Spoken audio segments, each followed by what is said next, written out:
Hello,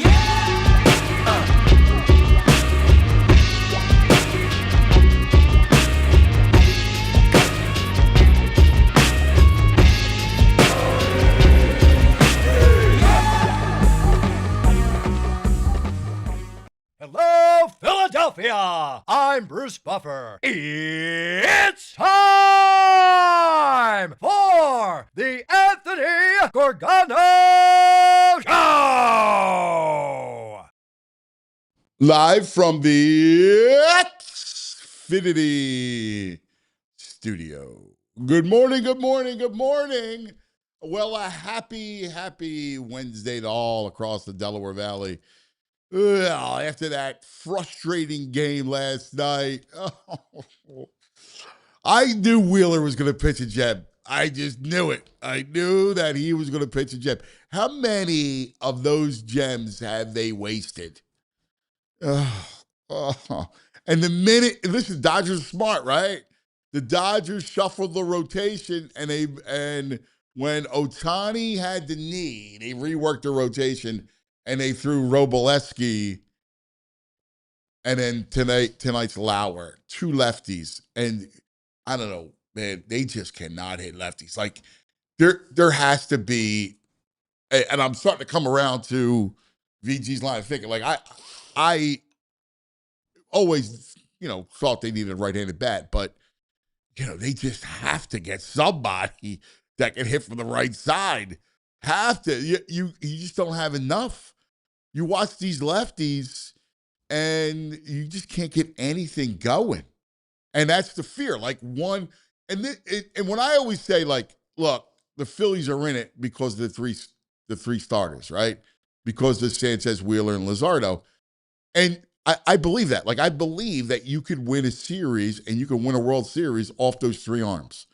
Because they're going to give you, 5 starts of the 7? They're going to be, there for you. So you could win it. The problem is it's so arduous scratching out runs, and everybody knows your weakness, and your weakness is against left-handers. And I thought it was turning the corner a little bit because they'd hit a couple of lefties, but like Robolewski shut them down last night. And, we'll get to the ending in a minute, but, one swing hurt Wheeler. The one Muncy swing hurt him, and that was it. Otherwise, he pitches a gem. He wound up, the other thing, too, is the bullpen worked out nice. So, I was hoping he would go back out for the 8th. I get it. They want to make sure he's all right for the playoff run, and it's smart. But, man, he just gets better as the game goes on. He just gets more dominant, and struck out the side like in the 5th or the 6th. And, they just couldn't touch him, except for one swing.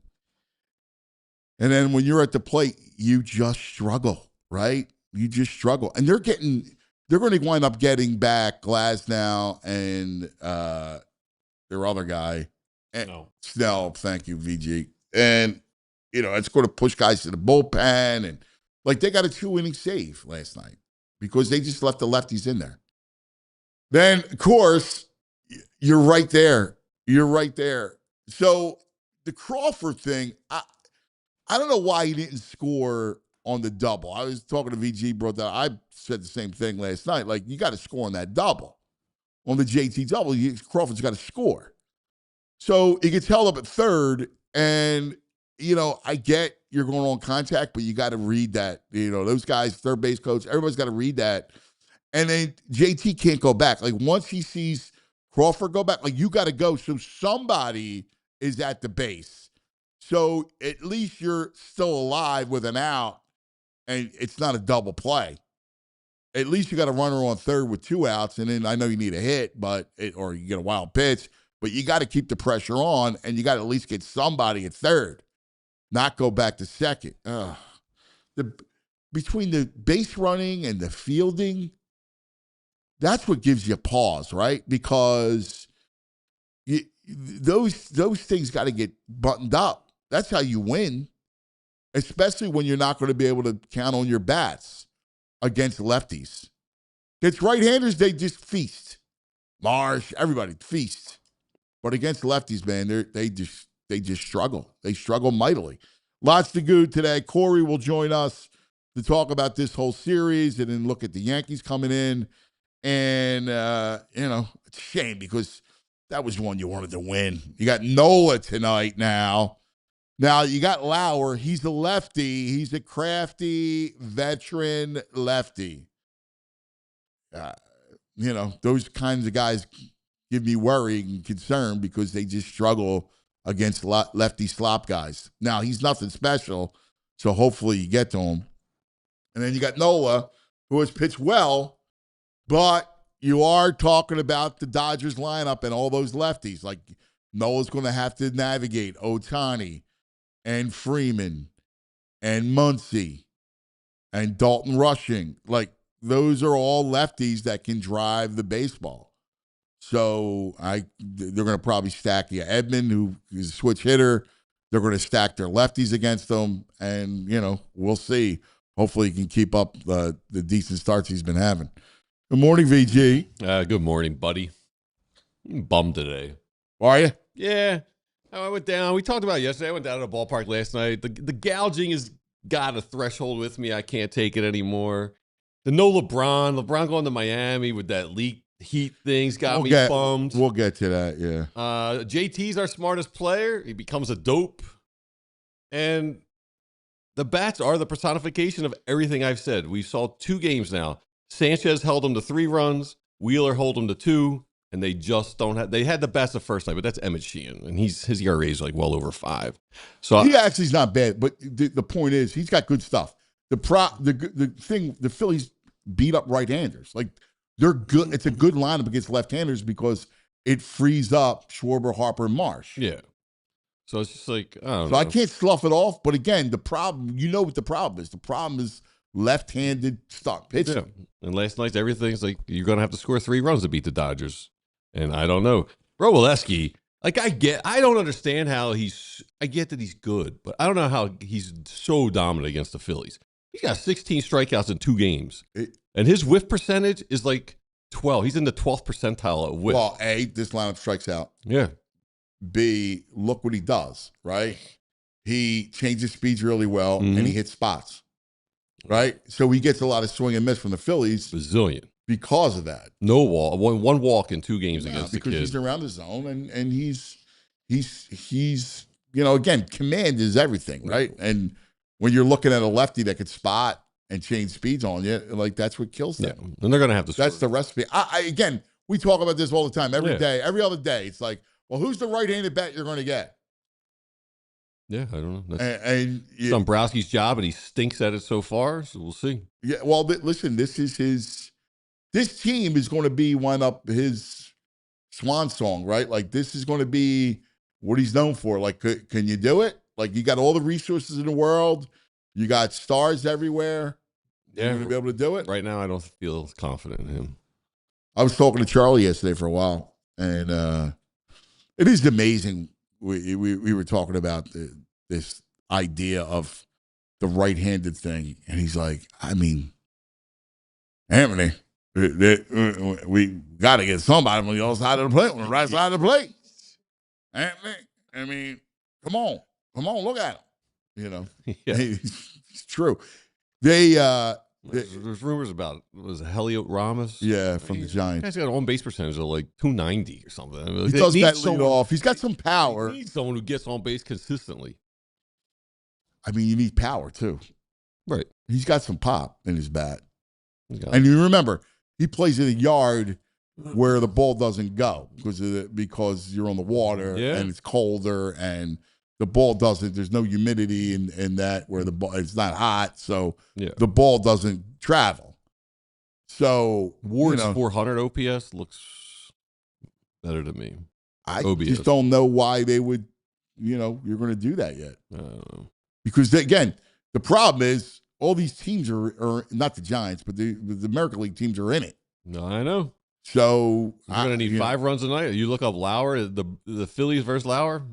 We're about 167. Well, he's the profile, right? Yes. He profiles. Like, that's the That's the issue with Lauer, is that he's the guy that profiles that you don't want to face. Like you said, they got the arms are coming. They got reinforcements coming. The other scary thing is that you got Snell. Yeah. Because he's a lefty. Crushes them. Yeah, like Snell, you can't sniff. Now, He's like they the fared Embiid. well against Otani. He's like the MB. They just keep him off on the DL all He is season, and then boom, he comes out Except for the he playoffs. performs in the playoffs. Yes. Yes. Not that, Joe just gets hurt. But, this is kind of the conundrum of this thing. Yeah.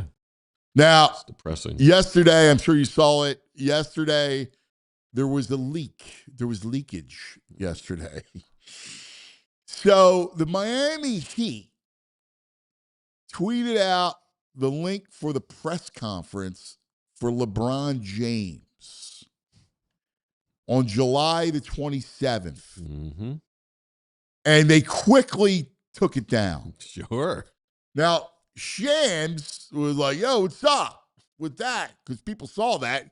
And they don't realize, I don't understand. Like, people go, you take it down, all right, but it's already been out there. And somebody will have screenshot it and shared it. Like, that's just what happens.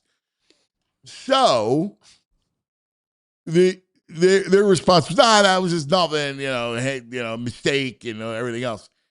Everybody goes, come on, man. Stop yanking our chain. Like, what's up, man? You screwed up.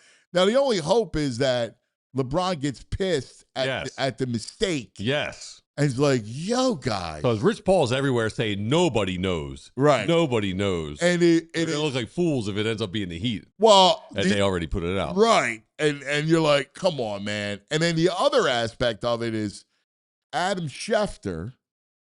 Schefter was on with Tunis this morning. And because Schefter was a friend of mine from years back. So I used to get him on the station and they still do it. And Schefter said he's going to Miami. He goes, I got a text on June 29th that says Bron to the Heat, so you're aware of. And Schefter gets everything. Now, that was June 29th. He's been putting out a lot of basketball stuff lately, Schefter. Well, he gets, people talk to him. People, listen, when you become a trusted insider, guys will tell you stuff. And he said Bron to the Heat. I don't know. I'm just hoping that this whole thing, he gets pissed off, is like, you know what? The problem is that if he's fixed his mind to go down there, like, you're all set to do something, is that big enough for you to switch course? I'm thinking the family is the most important thing here. I think Philadelphia is a hard sell to people who haven't lived here. Yes. Especially when you've been living in Southern California. Miami's a way easier sell. But I feel like if they're out there saying nobody knows, and now it's like, oh, well, no, everybody involved knows. Like, that's a bad look for them. So I'm hoping it's a bad enough look that they're like, yeah, screw you. You screwed up. Right. We're going, here's the problem, to the Sixers. Though. Here's the problem, is that I could easily go, so what? Like, people forget that. What are you going to do? Like, what's the recourse? Well, I mean, he's had a lot of drama with the decision and this and that. What does that matter? I mean, nothing matters. Nothing matters in this world. It's something like that. And people forget that in not even a day. People forget that in an hour. All right, then yeah, we're screwed. He's going to like that. That's where that is. I just don't think he'll switch course and go, all right, well, because if I got plans, right? Like, he's going to, if this is true, and they had a news conference set for the 27th in 5 days. What is that? Monday? Yeah. Tuesday. That's next Tuesday, 27th. So that means plans have to be done. Right? Like, where I'm going to live. I guess he already knows what's going on down there. They got a lot of gated communities down that area. Right. I'm sure he still has his house there. But the point is that you still got to make a lot of plans. Yeah. That's what so I'm amazed. Are you going to just reverse course and then come? No, that's why I'm bummed. I don't see it. And I know the Heat was like, wow, we were just planning just in case. I mean, I've set up like YouTube premieres and YouTube announcements and stuff. It takes like 5 minutes. You don't need to do that a week in advance set up unless you're like the employee of the month, the most anal employee ever. Has got every detail done. Except maybe you put you're it out going there on on public. Maybe you're on vacation. Yeah, but who hit it? Who switched it from unlisted or private to unlisted and why? I don't know. Yeah, it's got me bummed. It's Yeah, but did you like? I did. I was holding out hope that he was coming here. Yeah, it made the most basketball sense. Yeah, I get it, but I don't know. I never really believe. I mean, it could still happen. I just never really believed it. In that, I just don't see him. When I close my eyes, do I see LeBron James as a Sixer in Philadelphia? And it comes up no. Like, I do believe that he is intrigued and everything else is real. Like, he looks at, loves Tyrese, right? I just don't see him and that brand and him as this mega superstar here. I don't see his personality. I think Philadelphia. I know he's the questionable GOAT for a lot of people. I don't see him. I think Philadelphia is intimidating to some people, and I think he would be one of those people. Maybe. And it's just not as, he's a 42-year-old billionaire in Southern California, Miami. That's where they go. That's where they hang out. Yes. It's their world. Philadelphia is not a billionaire world. No, it's not. It's unless you're born and raised here. You know what's funny? When I close my eyes, I can see Connor McDavid here. Yeah, yes. All right? Yes. Like, I close my eyes, and like, at some point, I really believe that Connor McDavid is going to wind up being. I just saw someone put up lines with McDavid in the middle of Martone and somebody. Are you serious? Yeah. I just have a weird feeling. It has nothing. This has nothing. Like, I don't know anything, whatever. I just have a feeling that McDavid comes here. I don't know why. Like, and I know that he's been linked to other towns and everything else. Well, barring like an immediate turnaround of Toronto, which I think I'd love to go home to Toronto and win. Other than that, yeah, I don't see him shying away from Philly or New York or that area. No, I think he would be, like, I think he would want to come to Philadelphia. Yeah. Like, I do. I think the Flyers. I also think that the Riley thing's real. Yeah. I think the South Beach thing's real. I think the family thing's real. I think he's seriously considered it, but it's like, The only thing, once you do L.A., Miami, right? I mean, it's not like, listen, Cleveland's home, right?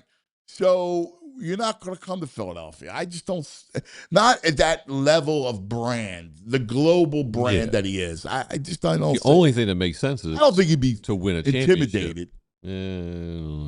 I don't think. I mean, what would make him intimidated? They're not like the fans aren't going to do anything. It's a lot to handle here, man. It just is. Every athlete says it. All right, but like if you're LeBron James versus some high price. LeBron James to me isn't Jordan. He's very calculated. He's worried about what people think about him and say about him. Yeah, but again, he's still. Who cares whether it's Jordan or LeBron? Like, I'm just saying, there's a mentality to play here. The whole argument that, well, is he the GOAT of all GOATs? Oh yeah. Who cares? Like, right. We know he's the top 3 player in the history of the game, right? You want to throw Will in there, whatever you want to do. Doesn't mean anything. Like, I don't think that affects him. I just think at his age and his stage of his career, does he want to come here and get booed? I mean, if he throws up a bunch of clunkers in the sticker, he's going to get booed. I mean, it's just, we boo everybody. That's just the way it is. Yeah. I do. Do I think he's watching a home run derby and goes, oh my God, I'm not coming to Philadelphia because I want to get booed? I don't think that. I just think it's just an area that's foreign to him. He's never been not an East Coast guy. Yeah. I get you, but I could see like it. This is a foreign world to him. Miami is like, he knows that world. Yeah. I think it's a foreign world. I think we have a super chat. And it's a beautiful world. What's that? Miami? Yeah, I like it down there. Do you? Mm-hmm. I don't. Stevie G, no way an intern would know before any reporters. So I guess he's saying that that's just a goof up and they're just being precautionary. down there. I mean, that's possible. I mean, again, it's possible. I mean, I would love to have the Sixers come out and be like, "Oh yeah, we're set up too. Everybody's set up. We're all ready to go." I mean, I listen. I get it. It's possible. Saying as being really prepared, but I don't know. I mean, it was shady and the whole thing. And I do know the inner workings of teams, and something as big as that, you're prepping for a while. Like, think about the World Cup. Now, this is putting on an event, but LeBron coming to your team is a big deal. Think about, we had Meg on yesterday. They started this thing 2 years, the planning. Once they got the bid, they started this thing 2 years planning it all out. So planning out every detail, I mean, I don't think is. There's a lot of moving pieces other than a press conference. The only thing where I think Stevie G, right? Yeah. Has a point, which is, would you trust an intern to keep that quiet? Right? Like, it's a high level thing that you're like, listen, this is, you got to keep this quiet. So do you trust some kid? Would we trust Versace? No. I would not trust Versace. I probably trust Ethan for him here when he was an intern. Ethan, I would have trusted. I wouldn't trust Ethan. No, whoa. No. Oh, I would. I love Ethan, but it's not about. He's a foxhole guy. It's not about his character. It's just about youth. There's nobody I would trust. Nobody. And we're saying it's an intern. Who knows if it's an intern? Could have been whoever's in charge of their social media or their multimedia or whatever. Right. But again, this whole thing, I guess I'm not disappointed. If it comes out that he's not, I never thought he was coming here. Now, I still hope to be pleasantly surprised. Yeah. But I just don't say it. Again, I do this trick a lot. No, I admit. Like, when I close my eyes, I go, can I envision this? Can I see the headlines? Can I envision this happening? And again, the McDavid thing, I've had a nagging feeling about him. The LeBron thing, I just never did. Yeah, I don't see him. Where's he living? Main line right now? Yeah. It's not like these, fortresses of guarded, gated places with billionaires everywhere, Beverly Hills. It's just that's Star Island. Yeah, they're the Pat world. Riley lives on Star Island. Right, exactly. I was at his house. You were on Star Island? Madonna was across the way. Right, that's where he wants to be when you're a billionaire. I remember sitting on the veranda doing a story with him. Drinking wine. Waved to Madonna? Or is it too far away?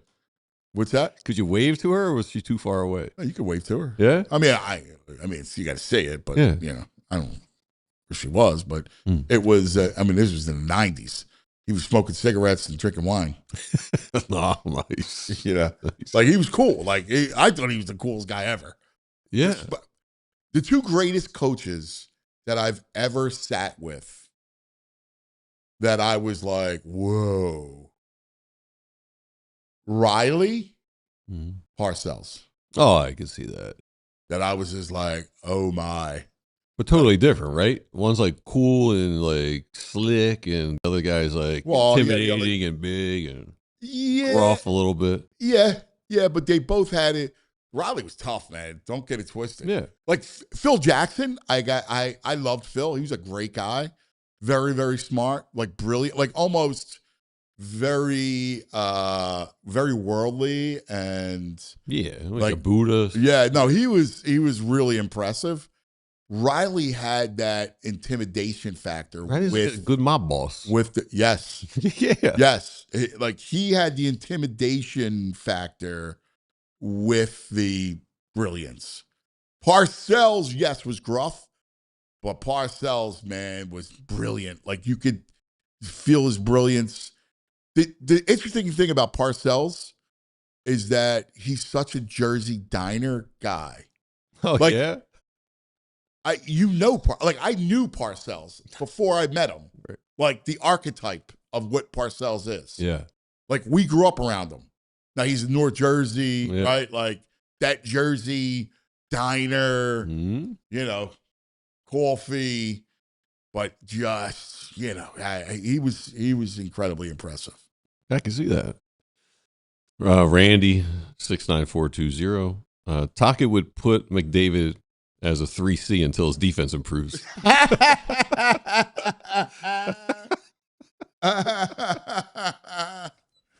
No. Oh, Patio Furniture 5. Great, generous offer. He'll rent his house in Pennsauken to LeBron. Yeah, Tommy A. Riley's like a Gordon Gecko. Yes. Yes. Yes. Yes. Yes. This is your wake-up call, Bud Fox. You want to talk about one of the great scenes in any movie, right? I don't care how old that movie is. Yeah. The scene where he's walking on the beach and he's like, he calls Bud. This is your wake-up call, Bud Fox. Have you seen that, Julia, of Wall Street? No. Listen, That's a good one. Listen, if you haven't seen it, it's worth a watch. There are certain movies that you have to see. It really is a great movie. He's a great character. He does it awesome. I love my favorite story, as I told you, that I was covering a fight and I brought my buddy Boo to the fight, and there was a VIP place where you had the drinks and everything.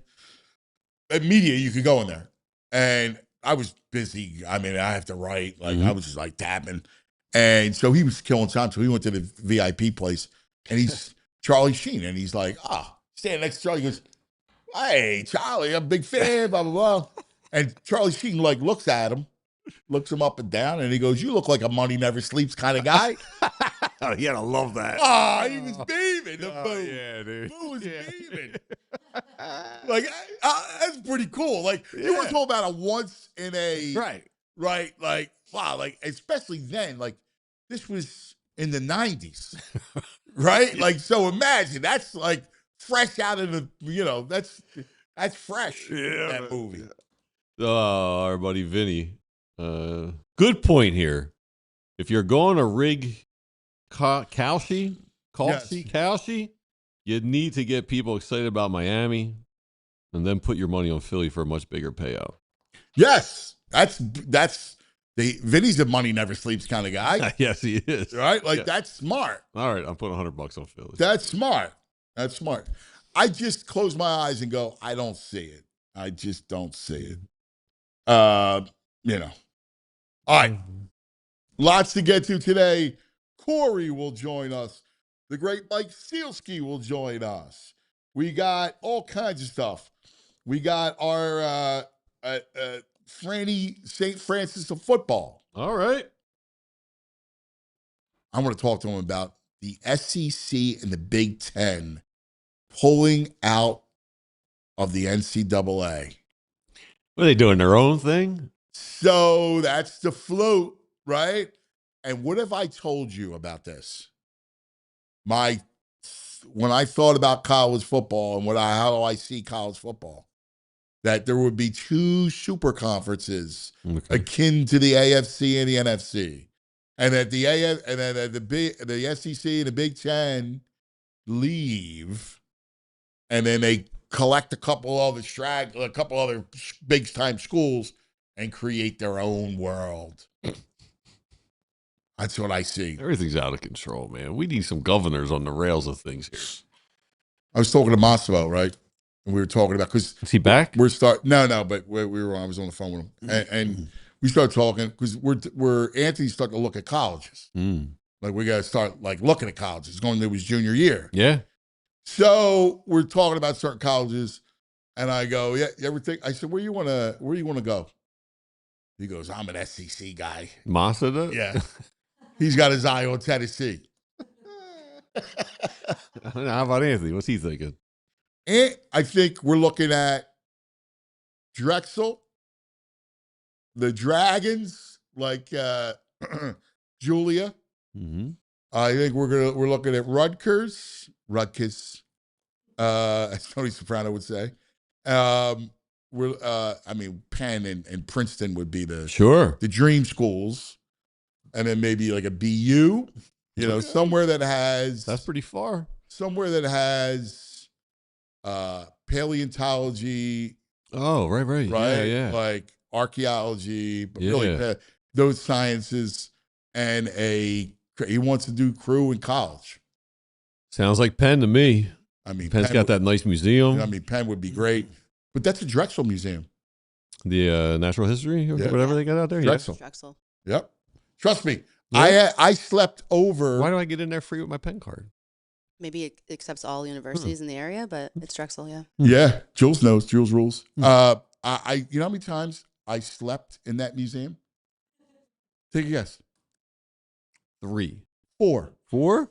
I slept over in a sleeping bag on the floor of the Dinosaur Museum 4 times. For like the big nights with the kids and stuff? Because Anthony loved it. Loved it. We had his birthday parties there, right? Loved it. And night at the museum. They do night at the museum. And I did it. And it was, if I could close my eyes, I'd go back to that moment. Like I could cry right now thinking about, now he don't even speak to you. Like, you know, daddy, let's go for a walk. It was like 3 o'clock in the morning and you could go and they did all these things and see the night that comes alive, the light shows and all. It was awesome.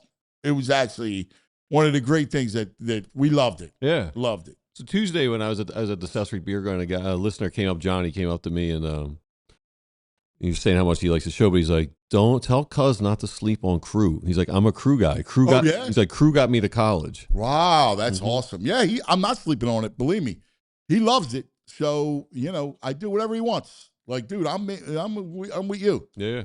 You know. Anyway, lots to get to. Let's take a quick TO. We'll come back, and Corey will talk about the nightmare at the ballpark last night. But first, a word from our friends. Let's talk about Parks Casino in Ben Salem. They got it all: action, excitement, entertainment, great dining. Every month, Latin dance night with a live salsa band, Philly jazz night, country nights with line dancing and a live country band, plus comedy nights every month with the great Joe Conklin, joeconklin.com. The man of 1,000 voices, national headliners at the Excite Center. How about the great deal for all Philadelphia baseball home games? $1 hot dogs to watch the Fightins, $3 Miller Lights, $3 Bud Lights when you watch the game at the Bet Park Sportsbook. We got to do that. Yeah. Well, the 3 of us have to go do that. Make the night complete with a beautiful stay at the beautiful new Parks View Hotel, just steps away from Parks Casino. Tickets still available for all kinds of great shows. 2 great bands, Fuel and Lit Rock. Lit, how about that? Lit rocks the Excite Center. You like Lit? I like that one Lit song. Yeah. ParksCasino.com, buy tickets for all tickets. But to buy the tickets, Parks Casino, Pennsylvania's #1 casino, Street Road exit off of 95, the PA Turnpike. Got to be 21. Gambling problem, call 1-800-GAMBLER. Let's talk about TrueMark Credit Union. Our great friends at TrueMark. They have 24 branch locations, one of the great financial institutions in the area. CEO Kelly Body, who is unbelievable at what she does, and they are the people's financial institution. And they do something really cool with their Everyday Elite Visa credit card from TrueMark Credit Union. We're talking up to 4% cash back on eligible purchases, including gas and food, stuff like that. For a limited time, new cardholders also get 0% introductory APR on purchases for the first 12 months, then 17.99% APR after that. More cash back, less cash. Apply today, TrueMark.com. Stop by any of the TrueMark Credit Union's 24 branch locations. Rates based on credit worthiness, 4% cash back on eligible purchases. Bonus categories capped annually. Restrictions apply. Visit TrueMark.com for details. Insured by the NCUA. Now, on the Xfinity mobile call-in line, Corey. He's the man. This for the fans. Corey Sielski.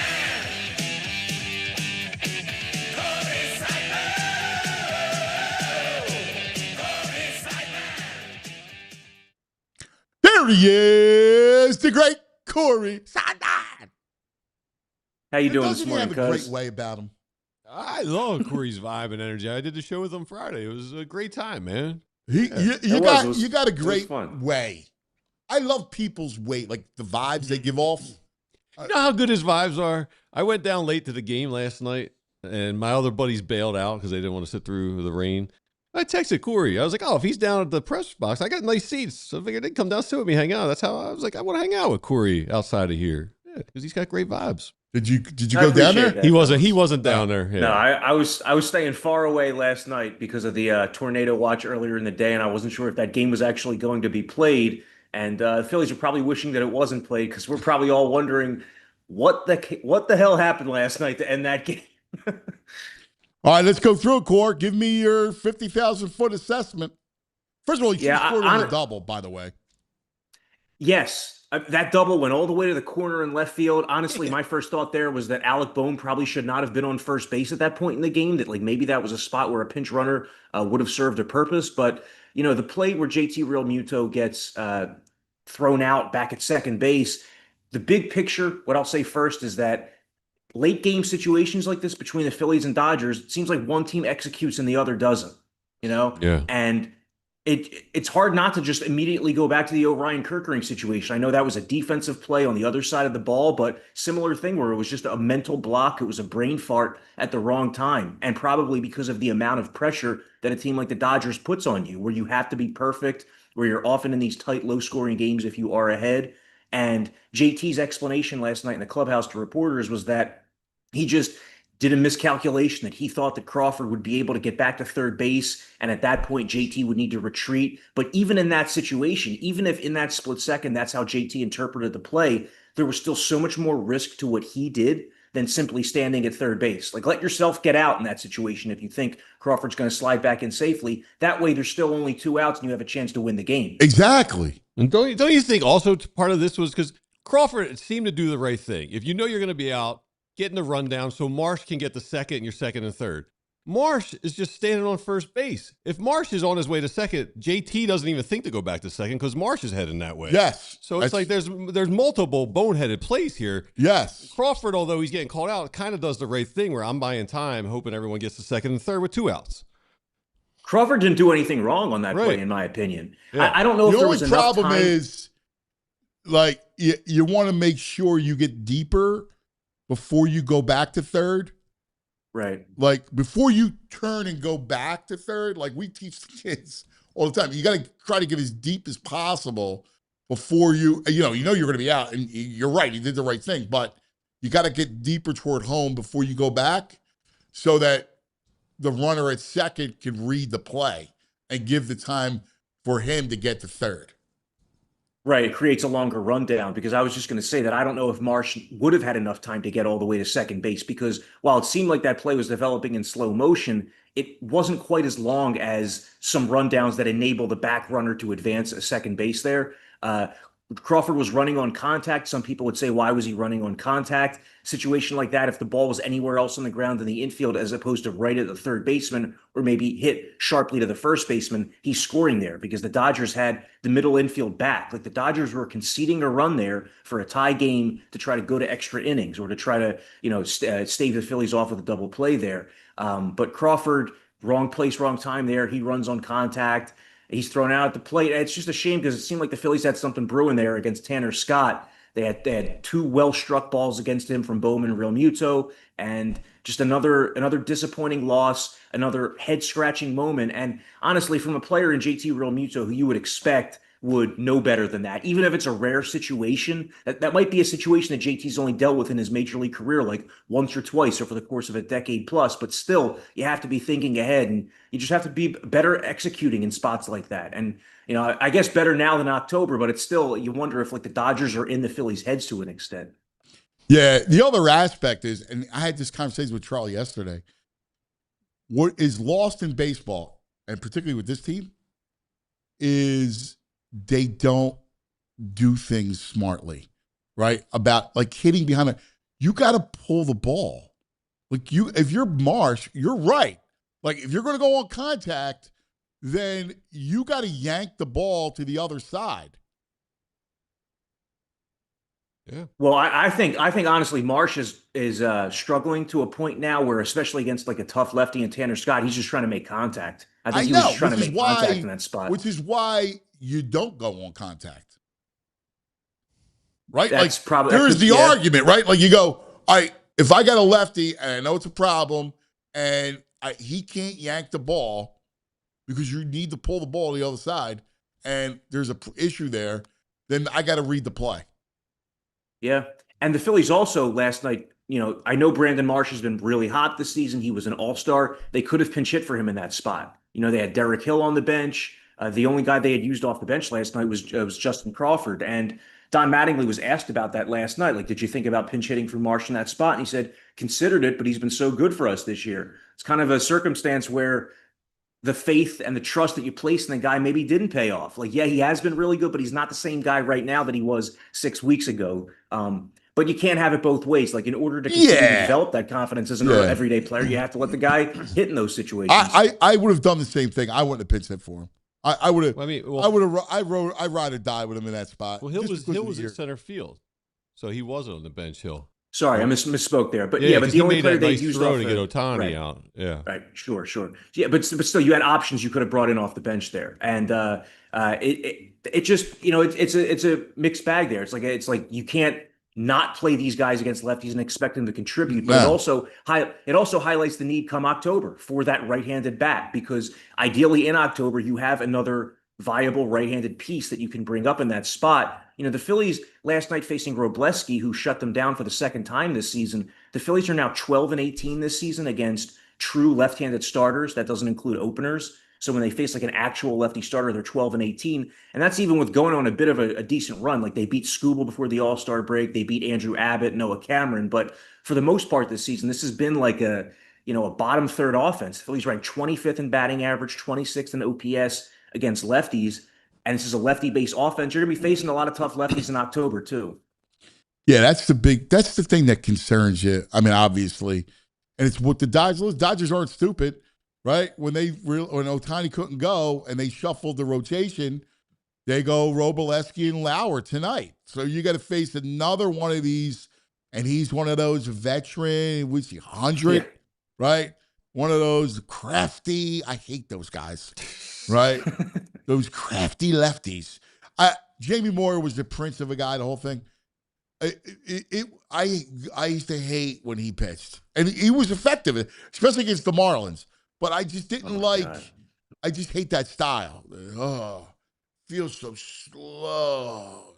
Yeah. You remember those at bats between Jamie Moyer and Dan Uggla, where Dan Uggla was always swinging out of his shoes? Yes. Jamie Moyer would throw like an 82-mile-per-hour fastball, and he'd be so far out in front of it. Yes. The Phils are facing Eric Lauer tonight, who, again, he's one of these guys the Dodgers picked up. He had a 6.69 ERA when the Dodgers got him. He has a 3.12 ERA with the Dodgers. Go figure.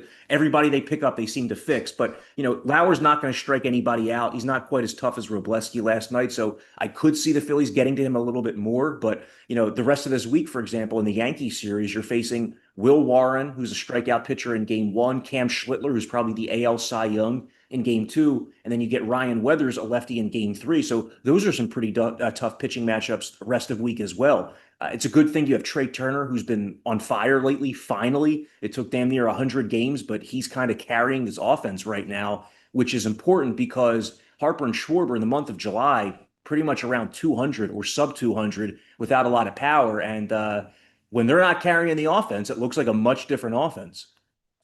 Yeah, it's baseball, right? So you're not going to be able to, do that for an entire season without stretches like this. So, of course, kind of is what it is. The new name in the right-handed bat situation is Ramos from the Giants. Elliot Ramos. You like him? Yeah, I do like him. I mean, he's a streaky player. I feel like we're going to say that about like mostly anybody that they could target. But he can hit like 285 over a half season. He slumped badly in the second half last season, but he's kind of picked it up the last 2 months this year. And, he's the kind of guy you can bat at the top of a lineup. You can bat him 4, 5, or 6. Probably not like 25 home run power, but something closer to like 18 home run power with mid-30s doubles. And with a lot of guys on that Giants team, you always wonder, what does the power look like if they leave Oracle Park in San Francisco, which kills so many home runs? Like a guy like Elliot Ramos, if he played 162 games, if he played 81 home games at Citizens Bank Park, maybe he's like a 24 or 27 home run guy. I do see someone like that. I said the same thing to VG earlier. Yep. Did you? Yeah. I do see someone like that as, better than Adolis Garcia, better than a Taylor Ward, better than a Joe Adele. And maybe someone who you could keep around beyond just a half season this year. And the other part of it too is that the Giants That's are a great clear point, seller. Core. Great What? point that you could keep him that goes beyond next year. Yeah. Yeah, because this isn't for the Phillies. This isn't just a half season need. Like this is a need into the future. And Heliot Ramos comes with years of control. Like next year would be his first arbitration year. Now it remains to be seen if the arbitration system is going to be the same moving forward as it is under this current CBA. Like the whole system might be revamped in 2027 and beyond. But if it's not, then you would have Heliot Ramos for 3.5 seasons. The seasons you expected he would be hitting his prime, getting better. So I like that move. It would cost them a little bit because of the team control, but the Giants are one of the few teams that you can circle as a clear seller, and they are going to be selling off pieces. Like Robbie Ray's going to be traded. I would think Ramos is going to be traded. There's only a few guys on that entire roster they're not willing to part with. And, there's a lot of guys on that roster making so much money that they're immovable. Chapman, Adames, making Oh my God, tons of Adames, money. yeah. Yeah. I would love to get Robbie Ray and Heliot Ramos. What's the cost? If you wanted both of them, you're probably talking about something that you wouldn't want to part with. I don't think it's going to be a Gage Wood, but it's probably going to be someone from your like top 7 in your prospects list. They might ask for like a Justin Crawford, and that's it. Why wouldn't they? Why wouldn't they ask for a Crawford, a Painter? Painter had a pretty good start last night at AAA. There's still the jury's out on him in terms of like what the Phillies think about him and probably what other teams think about him as well. But they're still going to ask about Andrew Painter. And I would think the teams are even going to ask about Aiden Miller because they're going to be viewing him as a sell low, and they're going to see, can we snag this guy away from the Phillies for next to nothing?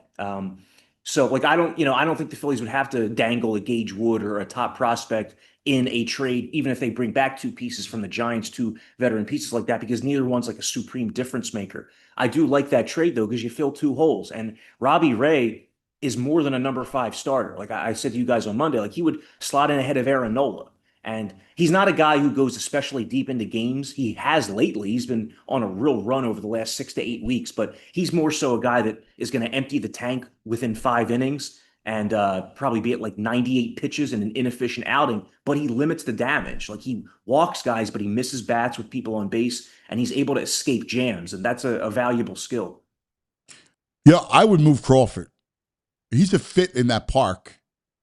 Like if I'm the Giants, I look at Crawford and go, he's a guy that could do something. He's a fit in the yard, and if I can get Ramos and Robbie Ray, and then sprinkle in another prospect, I'm down.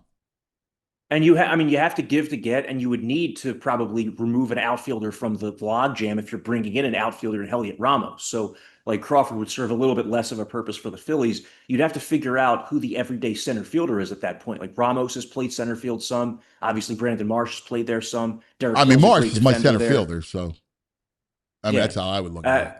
Yeah, and Ramos can also play that position. Yeah.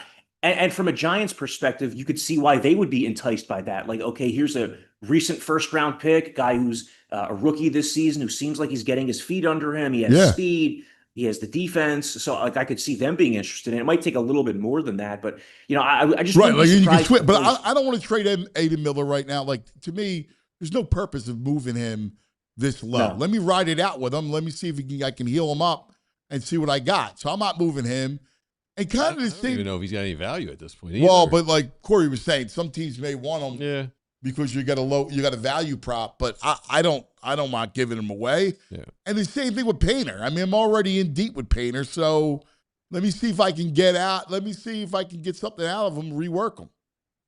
The only way I would trade Painter this summer is if the Phillies are just convinced that it's never going to get better than this. Like the example I brought up to you guys a few weeks ago when they traded Spencer Howard for Ian Kennedy and Kyle Gibson. Like at that point, right. Spencer Howard, a few months earlier, Spencer Howard was viewed as this top-notch right-handed pitching prospect, but the Phillies saw, you know what, this guy's not as advertised. He's not quite what the scouting report might have been on him, and so they turned him into useful veteran pieces. I would describe he needed Ramos an Uncrustable to get to first base. Yeah. Hopefully he found it over in Japan. I think that's where he is now. But the Phillies turned Spencer Howard into 2 useful veterans. I would describe Ramos and Ray as 2 useful veterans, but I'm not trading Andrew Painter for them unless I'm just absolutely convinced that Andrew Painter is at best like a number 4, number 5 starter. I still think that there's reason for the Phillies to play this out with him, see if he can develop some confidence at Double A in the second half. Struck out 8 guys last night. At Triple A, struck out 8 guys last night, and so he's made 4 starts at Triple A. Has Painter. One of them was really bad. 2 of them were okay, and I would say What are the last night was strikeout probably numbers his for all best. 4? So 8 last night, good. How about prior to that? I think he has 19 and 17 and 2/3 innings, so he is missing more bats at AAA than he had been in the That's a majors. promising sign. Yeah. Yeah, the walks are still a little bit higher than you'd want them, but What's the for fastball Painter, look like? it's pretty much been what it was in the majors, which is like 96, 97 at times. Until he shows you that he has like the 99 again, it's probably not coming back. Like, it would be silly for us to believe that he's going to be the same guy he was pre-Tommy John until he shows it. So then it would just become a matter of figuring out, how do you pitch with a 96 as opposed to 99? This was the first year that he had been hit around to this degree. This is the first year that his fastball was this shoddy and this ineffective, and that he lost this much confidence in the pitch. So it's almost like working back up from the ground up. Yeah, I see that. You know, it was interesting. I was talking about Crawford with Charlie yesterday. I was talking to Charlie for a while. We were just kind of commiserating. There's a simple pleasure in life, and talking to Charlie Manuel about baseball for 30 minutes on the phone is like that. It just, he's like, Anthony Crawford, I like to see him get onto the ball a little bit, Anthony. He's on top of it. I got to get him onto the ball. He's got more than what he's showing. He should be more like his father. He can drive the ball, Anthony. Let him drive it. Get onto the ball. Get your ass onto the ball. And I'm sure he's probably made those comments to Justin Crawford too around the batting cage once or twice. That's why it pays to have guys like Charlie and Larry Boa around. But you got to listen to them. Can I say one thing? Like, I know that organization pretty well, right? And I get, everybody's territorial. Like, you've been covering this thing for a minute now. You know this deal. And it's like that in every organization. Everybody's territorial. God forbid you got somebody else talking to your hitters, trying to, because then everybody gets their panties in a bunch, right? Like, it's like, listen, I'm not telling you you're going to listen to Charlie and Larry as, everything they say, like it's the gospel of Matthew, Mark, Luke, and John, right? Like, you got to pick their brain, though. Like, I tried to get, so I'm real close with David Segui. So Segui, if you spend 5 minutes talking to this guy, and I've spent a lot longer than that, you realize how much he knows about hitting, right? The guy there's certain people that understand the mechanics of hitting more than anybody. And he studied under Charlie, and he was really interested in hitting, and Charlie's obsessed with it, and Segui became obsessed with it. And I was talking to him in the winter, and he's like, yo, get me over there and get me with their worst hitter in the minor leagues. Like the guy that they thought was going to be something and isn't. And I guarantee you, I will improve it. But and they go, yeah. And then nothing's ever done because it's not their idea. Right. And listen, the Phillies aren't alone in that, right? That's pro sports. Like, if you didn't come up with it, everybody's so guarded about their job and their standing and everything else that they don't want to look at. They're not open to suggestions like this. I mean, I see that too. I think some of that's because, institutional knowledge has never been viewed as less important now than which is silly to me. Obviously, in any field, it should be important. But job security is less than it ever has been. I mean, from my perspective, you look at these hitters, whether you're in the minors or the majors. Part of kind of figuring out how to be a professional hitter is figuring out which information to take and which not to take. Like, there's so much coming at you. It's information overload. There's so many different people giving you advice that you have to figure out who has my best interest in mind, who doesn't have an agenda, whose advice is simple enough that it clicks with me. Charlie is able to speak so plainly to these guys. You know what I mean? Like, there's no confusion if Charlie's giving you advice whether there's an agenda. There's not. His only agenda is trying to make you better. And it is true that like there's the conflict between like the analytical viewpoint of how you should be hitting versus like the common sense eye test. This is how the game's been played for 100 years viewpoint of it. And I was going to say like it is so important and beneficial that the Phillies have guys like Charlie and Larry Bowa around, because even if they're not viewed as like the first on the priority list of who you should be listening to on a certain day, they're two guys who are always going to be brutally honest with you. They're not going to sugarcoat. They're not going to tell you you're going great if you're not. And I mean, that means something in today's day and age where so many athletes get their ass kissed. And hopefully these guys are listening to Charlie enough in spring training when he's around, and he's around the batting cage all the time, because man, what a wealth of knowledge. And he's obviously been around some of the greatest lineups in baseball history. Yeah, dude, that's such a great point. That institutional knowledge is as less important as ever. And again, analytics and AI and everything else, we see it. You get it. As a tool, we understand it. But here's the thing: human beings can't learn that way. Like I could tell you everything about hot zones and give you WOBA and everything else, right? But if you're not teaching the mechanics of hitting, I'm going to go to the lowest form. Massimo there's a guy, Joe Barth, who's one of the legendary Gloucester Catholic guys. He coached Mike Trout, and he's had everybody, like, Mac, the kid from the Marlins, Mac. I mean, you name it. Like, they're all around this area. The Dalton Schneider from the Blue Jays, all these kids that are in the bigs. So we go hit with him, and he made this little tweak, right? Which I was like, look at his finish when he swings. His back foot kind of circles and makes it, instead of driving toward the ball and toward the pitcher, it's rounded. His movement's rounded. And so the way to do that, the way to make your back foot kind of drive to the ball is by you really got to get your pelvis in to be able to get the torque, to be able to drive, to be able to go towards the pitcher. So, but that's a biomechanical thing, right? Right. That's not a numbers thing. The numbers thing's great, I can tell you, but you got to teach the kid how to make the adjustment in the swing so his body follows suit, right? So, because you're leaving a lot of power, if you get your back foot driving towards the baseball, there's your power. And a guy like Joe, who's, older man, he got him in, if I told you 20 minutes, he improved it. Like all of a sudden, his back foot was going through the ball, and you could see the ball explode off his barrel, right? Like that's what Charlie and those guys bring, is that I can actually translate all this stuff and impart it to you. Yeah, there's a difference between giving someone advice as to like hand placement or elbow placement or how not to move their feet versus, hey, we need you to pull the ball more. Like, okay, great. That's a great philosophical piece of advice. But like, how about when I'm in the middle of a slump and my mechanics are all out of whack and I'm just trying to make solid contact?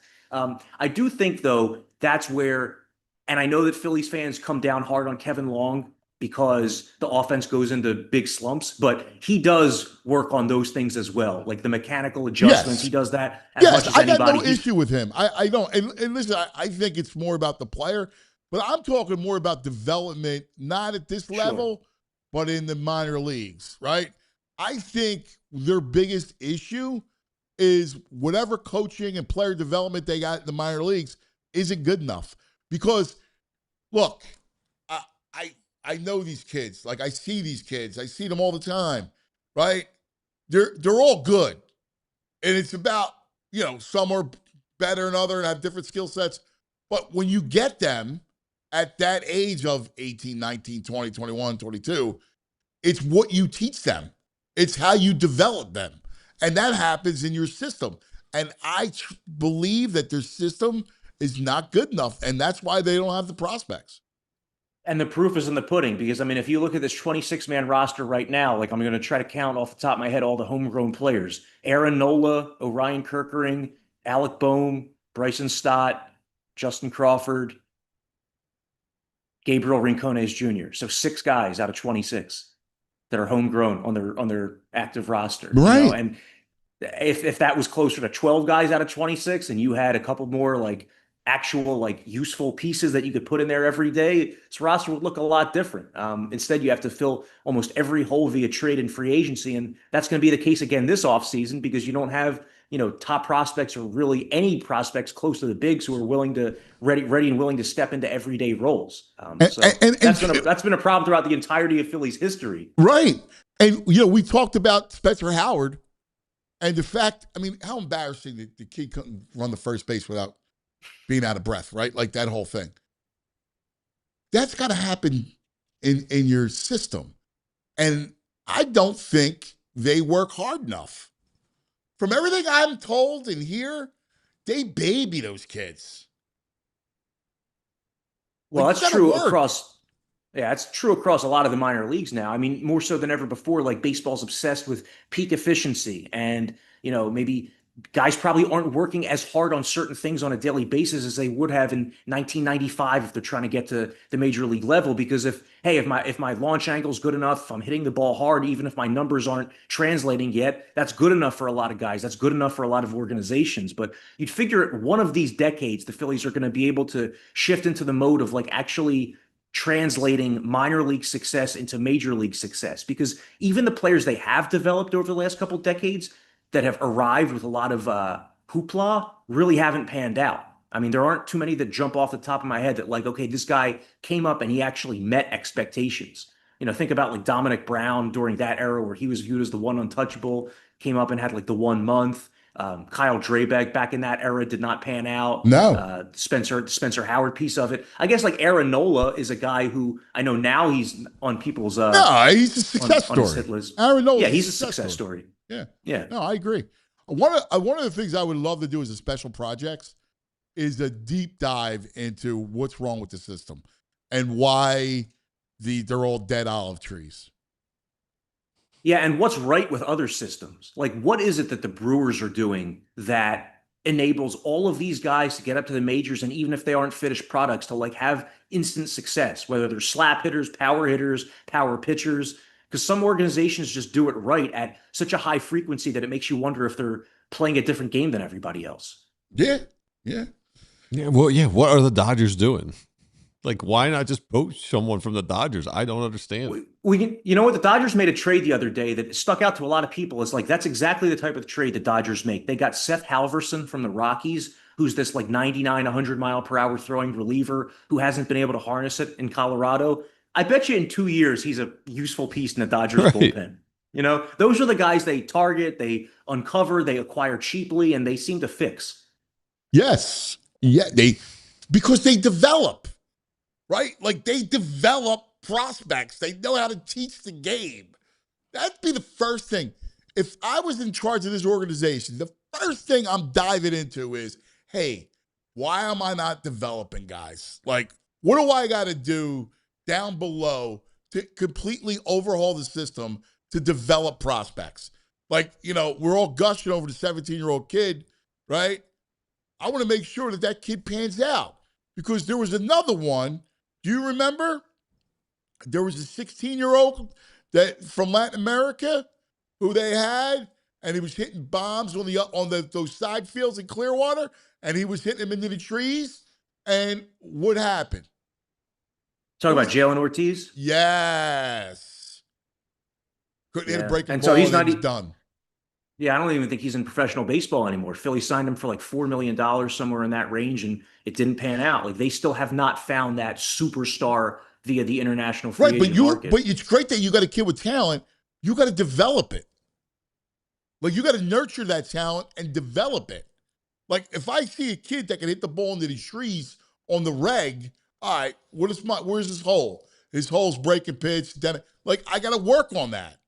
I mean, I know it's easier said than done, but the proof, you guys are saying it. The proof's there.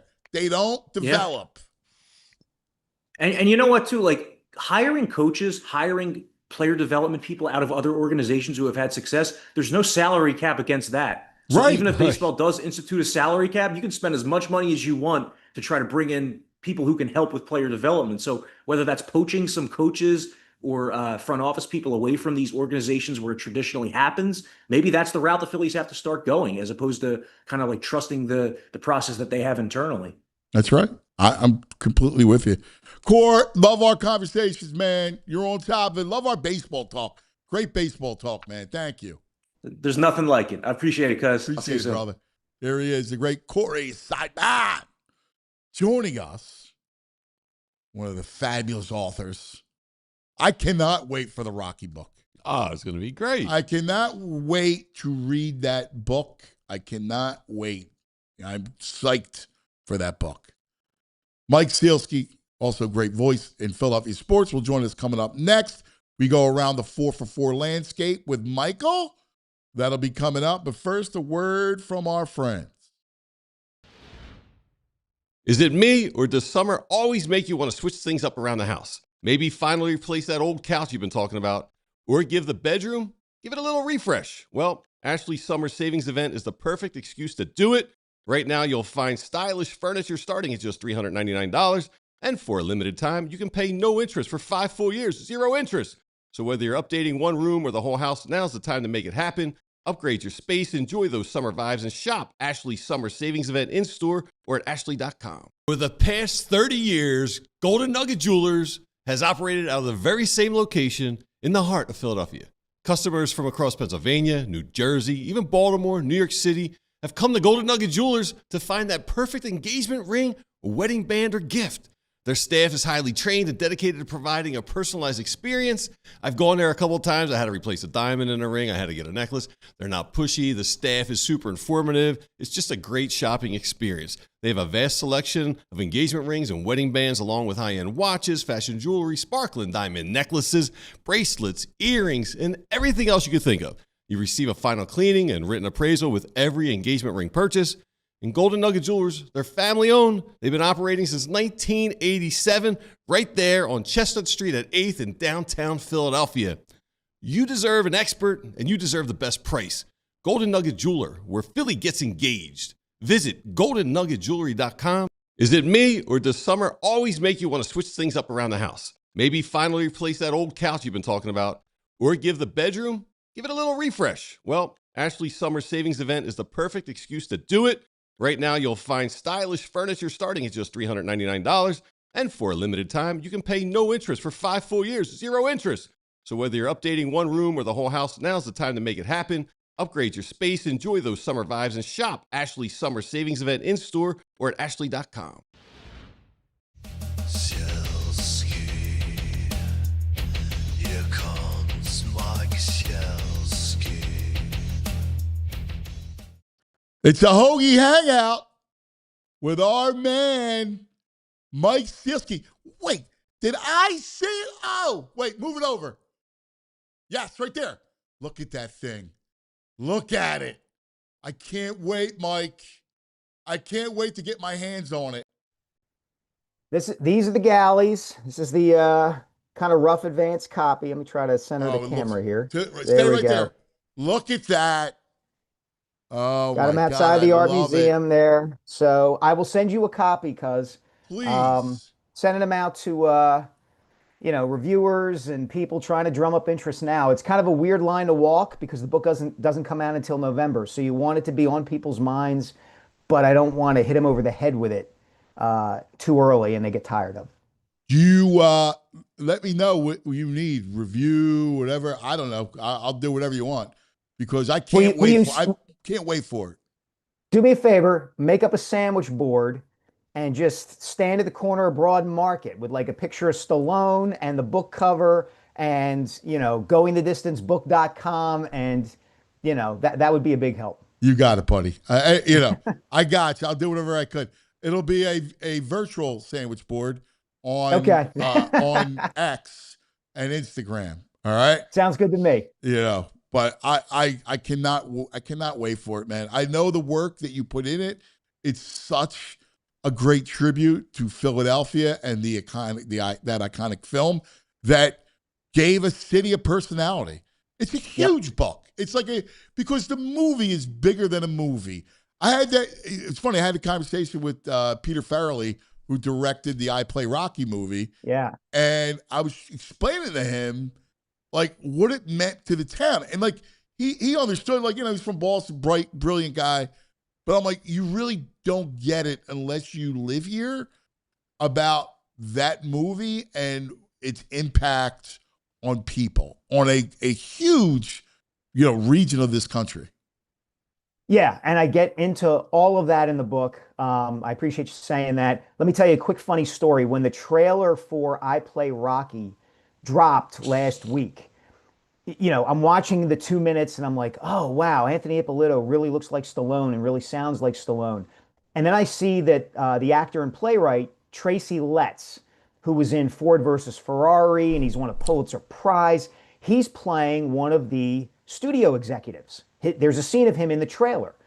So I go on Google. I'm like, oh, which one of the executives is he playing? I talked to one of them and I talked to the son of another one. And I Google the film and I see Tracy Letts is playing Sandy Maddox. And I freak out because at no time during the year I spent working on this book did I ever encounter anyone named Sandy Maddox. And I'm like, oh my God, did I miss like a major figure in the making of Rocky? Character name? It's a composite. Yeah, It's a compilation of all the studio execs who stood. Yeah. But for those 30 seconds, I was like, oh my God, I got to rewrite the whole book.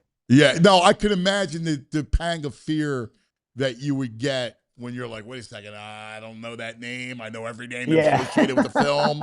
I don't know that name. But yeah, it makes sense that you would have a composite character. Yes. You would need that. All right, let's go around the 4-for-4 landscape like we do each week. We will also touch on a fifth sport due to your column about flopping and soccer and the country, which was really good.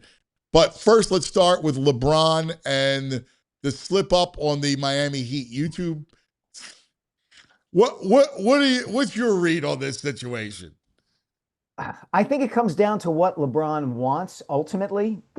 And I've been thinking about this. I wrote about this last week and I kind of threw out, look, I'll believe he's coming to the Sixers when I see it. Part of that is my cynical Philadelphia nature. Part of it is just kind of reading the tea leaves. In that column I dropped in there that if I had to bet, I would bet he would go to Cleveland because that would seem the perfect place sentimentally to end his NBA career.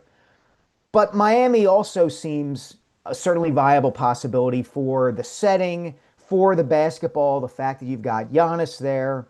I'm also hearing, I don't know if you're hearing this as well, that Golden State is still in play, that, he's waiting for the Warriors to try to move Jimmy Butler and maybe bring in Anthony Davis. I mean, you're hearing all these crazy things. The Anthony Davis thing, he's always wanted that to happen. Yeah. So I would be surprised if he ended up in Philly. And the thing that I don't know how you feel about this. I almost feel like there should be more discussion of this possibility. Like, I think people just kind of take it for granted, like, he's probably not going to end up here. And even if he does, like, it's 41-year-old LeBron. Yeah, he'll be a great power forward. He'd fit in well. Like, it would be LeBron. Like, do we understand how big this is? If he decides to finish his career in Philadelphia, like, he's a mega star. I think the issue is the former. Yeah. Because like you and I both had that same kind of feel. Like I was telling VG, I close my eyes, I don't see it. I don't see it. Even though it makes perfect basketball sense. And not just because he plays the four, but he is a four that distributes, right? And they need that. Like they don't have a true facilitator. He becomes the four facilitator, which he loves to do. He was great at it in LA when the offense goes through him. So, like, it makes so much sense from a basketball standpoint, but I close my eyes. He doesn't strike me that he would be into being on the East Coast. New York's New York, but I don't see him in Philly. I don't see him in Boston. I didn't see him in that, in this corridor. Yeah, you never know with an all-time great what's going to tilt, things one way or another for them, right? Like go back to when Michael Jordan came back with the Washington Wizards. It was because the Wizards head coach was Doug Collins. And Collins had been the head coach with the Bulls when Michael's career had taken off. and they were very close, and Doug pretty much let him do whatever he wanted to do. And Michael kind of knew that that was what was going to happen again in Washington, and that's pretty much what did happen. And that tilted it for Michael. LeBron, does he want to go back and work for Pat Riley for another year? Does he want to be on South Beach? Does he want to be, is he sentimental at all? And does he want to be back with the Cavs near Cleveland, in Cleveland near Akron? I don't think anybody really knows. But as you said, I would be surprised if out of all of those factors, he decided, well, the best basketball fit for me is with the Sixers. To me, I would be surprised if that were his determining factor. Yeah, I think the Riley thing is big. I think the Riley thing is like the Collins thing with Jordan. I think the Riley thing with LeBron means a lot. Like I think LeBron is the ultimate winner, and I think he views Riley that. Like I respect the fact of how much he loves Riley because of that. And Riley, there was that famous story about how they were on a losing streak when it was the Heatles, and he took LeBron's favorite cookies off the charter. Yep. Yeah, he's one of the few. I mean, there are only so many figures in the NBA who can look anybody in the eye and move that other, superstar or whoever to motivate them and do something. And Pat Riley is at the top of that list. So, like I said, I think it comes down to what LeBron ultimately wants, and I don't know that any of us really knows that. Yeah, and it's funny. I brought this up before, but I'm going to bring it up with you. My buddy Boo nailed this. He said, who should have been our Pat Riley? Billy Cunningham. That if Billy Cunningham, go way back in history, leaves the coaching and becomes president of basketball operations and becomes the longtime figure that Pat Riley was, because Billy C was like, knew everything about the game. He was Pat Riley before Pat Riley. Had the presence to be able to say to Charles Barkley or, if he's still there, Allen Iverson, here's how you're going to do it, guys. I mean, maybe the most underrated, you can make a case he's the most underrated figure in NBA history. Yes. Look at his coaching record with the Sixers. Yeah. My God. It's funny. I just don't think back then, as the sports landscape was so not evolved yet, there was no sensibilities. Like there was no great fit. Like the GMs, I mean, let's face it, the GMs were guys that worked their way up through the ticket office, like John Nash, right? Right. Like you didn't have. You're 100% right. Yep. Yeah, like you had Red Auerbach, and then you had Riley make his rise in the early 80s with the Lakers. Yeah. Well, I mean, yeah, you're right. Then he goes to the Knicks. Then he goes to the Heat and becomes president of opera. I'll never forget. I was at the Post when he left, and every page for a whole season on like the basketball section at the top was Pat the Rat. The Post is the best. I hope the Post never goes away. I have like a dozen friends of mine who work there. It is the best. Yeah, it was awesome. It was awesome. They got mad at me. I sat with him at his house in Miami. I wrote this big, on Star Island, I wrote this big takeout, and I was obviously very complimentary. And I mean, I loved him, right? Like I was like, I was the guy. And they were like, oh, you wrote, what a soft piece you wrote. Like, I'm like, I'm sorry, the guy's a brilliant genius. Like, what do you want me to say? Yeah, right, exactly. Anyway. You should have defended him against, and stood up for Jeff Van Gundy. Yeah. All right. Let's move on. Let's move on to hockey real quick. Only in this light. So it's funny. We're talking about LeBron. I close my eyes. I can't see LeBron, but I close my eyes and I can easily see Connor McDavid as a Flyer.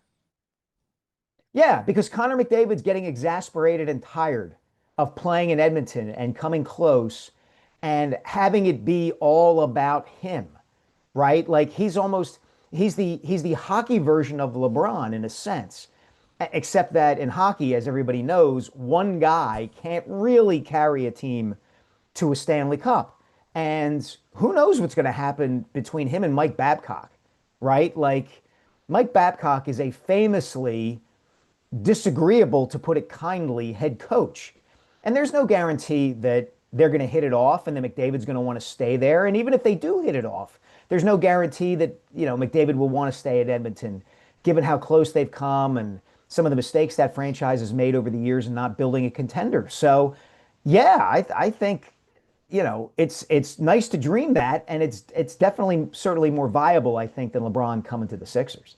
I even think it's more than just the hockey part, like off the ice too. The Flyers have built a community here, which I think other hockey players respect and notice. They stay, they don't leave. Where 76ers, Iverson, he pops in and out, but he's not here all the time. Those Flyers guys built like a real hockey community here, and I think that's marketable to players. Yeah, and I don't know McDavid at all. I would be curious to know how much he looks at Philadelphia as a big market where he can suddenly take on, be an even bigger star than he already is, right? Like, let's be honest, he's in Edmonton. Gretzky kind of, squeezed every drop of stardom you could get out of being a star in Edmonton in the 80s. And the landscape is different now. And maybe Connor McDavid looks around and says, I can be the best player in the world in Edmonton, and it's nice. I can be the best or one of the best players in the world in Philadelphia, and maybe I can win a Stanley Cup, and I will get noticed in a way I hadn't been noticed before. Yeah. Yeah. And to your guys' point, now I know like Eddie Wright will say, hey, you got Anaheim and San Jose and Chicago and Toronto and Dallas that have a lot more to offer. But I don't know. I mean, I don't sleep on the Flyers, man. And knowing Tocchet, he would love Tocchet. Those superstars love Tocchet. Like Tocchet's not like there's somebody was joking. Well, they put him on the third line until he improves his defense. Tocchet respects that kind of talent, Yeah, I think a lot of this comes down to the perception of the Flyers around the NHL, kind of getting what VG said. Yeah. And that move to go get Karlsson, to try and get Karlsson, I think opened some eyes around the league. And, they are becoming a place players are probably paying more attention to after 10 years of being the place where nobody wanted to be. Phillies. Last night, the blunder at the end, but it's not about the blunder at the end, right? It's, again, they still couldn't hit left-handed pitching. He still couldn't hit Robolewski last night. Give me, with this showdown versus the Dodgers, give me where you're at with the Phillies. Yeah, I disagree a little bit in this sense. You're right? Of course, they're not hitting the left-handed pitching, and it shouldn't come down to that sequence. But it did. And they screwed it up again, just like they did in Game 2 last year when the Dodgers pulled off the wheel play and, turned that series, basically. Yes. And I keep thinking back, as I was watching that sequence last night, I kept thinking about two things. Number one, I thought about, and in light of what happened Monday night too, I thought about how for basically 14 years, any ground ball that was hit to shortstop was an automatic out to Jimmy Rollins. You never had to worry about J-Roll botching a routine ground ball. And then, of course, he would make the spectacular plays too. The throw a guy out from deep in the hole near third base, the diving play to his left to win the division in 2008. Just so different now with Turner at shortstop versus J-Roll at shortstop. To your point, it's a great point. It's about strong up the middle, right? You had Utley, Rollins, Victorino. Shoot. You're going to my second point, which was, to me, the greatest individual play I have ever seen a Phillies player make, which is Chase Utley in the 08 World Series. Yes. The fake to first and then, throwing home to get the guy. The Jeter play. Yes, because it required him to have thought that through before the ball was ever hit to him. And I think that's what frustrates so many people about what happened last night and about this Phillies team in general, is that they didn't think through, Crawford didn't think through standing there, on first base, let alone before he got to third. Like, what do I have to do to put my team and myself in the best position to succeed in this situation? Don't I have to get a bigger lead? Don't I have to challenge, this lefty pitcher to at least pay a little bit of attention to me? And then once I'm third base, what am I going to do if the ball is hit to Max Muncy in the way it was hit to Max Muncy? And neither he nor Real Muto seem to have thought that through clearly. And that was the genius of the play Chase Utley made back in 08, was that he had clearly thought about, what if there's a ball in the infield and the runner on second makes a break for it for home, turns third and comes home? Because he had made that play. The Chase Utley, you are the man, call by Harry Callis, comes from Utley scoring from second on a ground ball back to the mound by Ryan Howard. And Utley clearly had that on his mind and was thinking it through at the time, and these Phillies don't do that. Great point. It's a great point, man. There's nobody that does that. Like, no, you're no. And I don't know if at this level, do you teach that? You certainly have to be able to teach it somewhat, but maybe some of it is just looking for it in the guys you are drafting and developing. Yeah. And they don't do that either. No. I mean, it's not really fair comparing Crawford to like one of the headiest, smartest players that have come through town. And Mattingly afterwards said it was just a run on contact. I mean, Crawford did what he was supposed to do. There were contradictory messages about that, VG, coming out of the clubhouse. I think either Crawford or someone else said that he was supposed to read the play. And it doesn't make sense for him to go on contact because the corners were up, but the second baseman and the shortstop were back. They were conceding. If Marsh had hit that ball up the middle, Crawford would have scored easily because the Dodgers were conceding the tying run to get the out. And so, I don't need Crawford to be Chase Utley. I just need him to be smarter than that. I mean, he's right. Like that's why I didn't like the idea of going on contact. I mean, not in that spot, not lefty on lefty too. Right. Yeah. Because and this is is Marsh going to barrel that up? Right. That's the point. Yeah, and this is the frustrating thing for fans, I think, because it's not a talent thing. It is a baseball thing. You can be a 150 hitter and be on third base and know how to make the right play there. Yes. You don't have to be a top prospect. You don't have to be Chase Utley or Jimmy Rollins or Ryan Howard or Schwarber or Harper. You just have to know how to play the game in that situation. And both Crawford and Real Muto botched it. All right. Coming up, I just got to take a quick TO, but coming up, this is the topic I can't wait for. Nick Sirianni and chatgpt. I cannot wait for this because it's not just the idea of it. It's the fact that he was bragging about it. And I'm curious as to your take. Hey, before we do that, while we're still on this Philly segment, Fit Dad CEO with a $20 super chat. He says, what's frustrating about the Phillies is you'll get a night where Trey has 3 errors and they still win. And then you get a gem from Wheeler the night after and they lose on mental mistakes. Frustrating is the core of this team. All capital letter frustrating. Spell it with a PH there, my brother. Dave. He's right. All right, sit tight. I can't wait for your take on this one. Okay. Nick, check out the big clawed on Nick. All right. But first, we got to take a quick TO and talk about our friends. Let's talk about Parks Casino. Yes, we got Phils tonight on the BetParks app. But listen, I want you to think about this. Parks Casino's got it all: action, excitement, entertainment, and great dining. So each week, think about it. Every month, you got Latin Dance Night with a live salsa band, Philly Jazz Night, Country Nights with line dancing and a live country band, Comedy Nights every month with Joe Conklin, the man of 1,000 voices, and national headliners.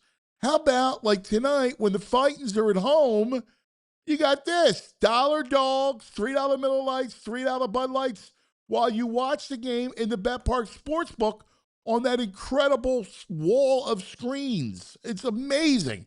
Make the night complete and stay at the beautiful new Parksview Hotel. Just steps from Parks Casino. Got free shuttle. Tickets still available for these shows. Just announced 2 great bands, Fuel and Lit, at the Excite Center on November 6th. How about the I Love the 90s tour starring Vanilla Ice, Milli Vanilli, Young MC on September 29th? Here you go, cuz. You're all rocking it out. You got Young MC. I was a Young MC fan. There you go. Check it out. ParksCasino.com to buy tickets for all shows. Parks Casino, Street Road, exit off at 95 PA Turnpike. Got to be 21. Gambling problem, call 1-800-GAMBLER. Now let's talk about Dick's Sporting Goods, my favorite, because we're about to embark on fall sports. We are toward the end of July, and that means you got to get ready for the fall sports seasons. Yeah, football. All the cleats that you need, the pads, you name it, the sleeves, mouth guard, you helmets, whatever, they got it all. You got to check out their cleat section. It's tremendous, like tremendous. You got to, like, Anthony always liked the Penn State black cleats. Massimo liked the gold cleats, like he was at USC. You know, that's what it is. Dick's Sporting Goods. Check it out, dicks.com. Soccer, fall baseball, fall softball, got it all. Man, Dick's Sporting Goods. Some fall sports starts here. All right. Yeah, just say Young MC's coming. He's got a quote lately that he says 85% of his total income in life has come from 3 hours of work. He did 35 minutes. He worked on Wild Thing, 1 hour on Funky Cole Medina, and an hour and a half on Bust a Move. And that's it for his whole life. Hey, God bless, man. Right? Life's a party. You're young Hey, MC. man. Yeah. And now you're old MC. Yeah. VG, I look at you and I think you're on a mission and you're wishing someone could cure your lonely condition. That's Oh, awesome. man. Oh, that's classic. Uh, All right. hey, I can remember reading a Dan DeLuca concert review in the Inquirer years ago when Billy Ray Cyrus was popular. And Dan ripped Billy Ray. He went to the concert at the Spectrum or something like that and ripped Billy Ray Cyrus because the guy played for an hour and he played Achy Breaky Heart like 3 or 4 times. Oh, Because my that was all he God. had. You got to give people what they want, Mike. I mean, that's what they're there for, Exactly, that yeah. song. I mean, come on. Oh. All right. We are close to Eagles football, baby. Mhm. And your head coach, Nick Sirianni, talking about AI. Yeah. Yeah. I love that he's my head coach now. He's always been your head coach. You just didn't know. Yeah, he's everybody's head coach when they win the Super Bowl, but he's my head coach when he goes to Claude and AI to find inspiration. Nah, all kidding aside, go ahead. Let me hear your thoughts. Look, I think if I thought, all right, how can I put this? If you or I were speaking to a group of athletes, okay, like you coach, for instance, right? And you coach, what, 13, 14-year-old kids, Yeah. okay? But if we were trying to reach professional athletes and we were trying to come up with examples from history or movies or literature or something like that to try to inspire them and motivate them, you and I, as 2 writers, would have a lot of examples to draw from. Naturally, we would know. Yeah. We would know who Louis, Zampieri is from World War II, the guy who was a prisoner of war and then becomes an amazing Olympic gold medal runner, right? We would know examples like that. Nick Sirianni and most football coaches don't. So if he's going to go to AI to find examples from those kinds of examples to inspire the Eagles when he talks to them, okay, like I can kind of see that. I don't know if I were Nick that I would talk about it with the enthusiasm and the, hey, have you guys kind of heard about this AI thing that he seems to have talked about it? I wasn't in the room when he talked about it with the beat writers, but it's the flowers, the roots thing kind of all over again, where the way he talks about it, everybody kind of rolls their eyes. So, we'll see if it motivates these guys. Maybe it does, maybe it doesn't, but this is part of who Nick is, I think. It is, and yeah, I mean, listen, I completely agree. Like, yeah, I get it, and you should do it. He's using it like a Google search, right? Like, it's, Right. it's like, I get it. The funny thing about it is, with the constant with him, is that he has a knack of saying too much, Yes. and Without saying anything. right. Yeah. Like, Yes. he's the last guy you ever want to pull a heist with, right? Well, I wasn't there. Man. I was at the my Yeah. job was at the other spot. Like, Yes. he Yes. would let it slip. Like, yo, dude, what are you doing, bro? Right. Right. But it I goes to a think there's. larger. Go ahead. I'm sorry. Go ahead. No, I was just going to say, to me, this makes him relatable, right? Like this. Totally. I've said this before. Nick is the most normal human being I've ever covered as an Eagles head coach. And that is really good in some ways, and it is different and maybe not so good in some other ways. And this is one of those ways where he ends up kind of, probably doing some damage to himself that he doesn't need to do. Yeah, and like to me, it's a nothing burger of a story. Like, I don't or whatever care.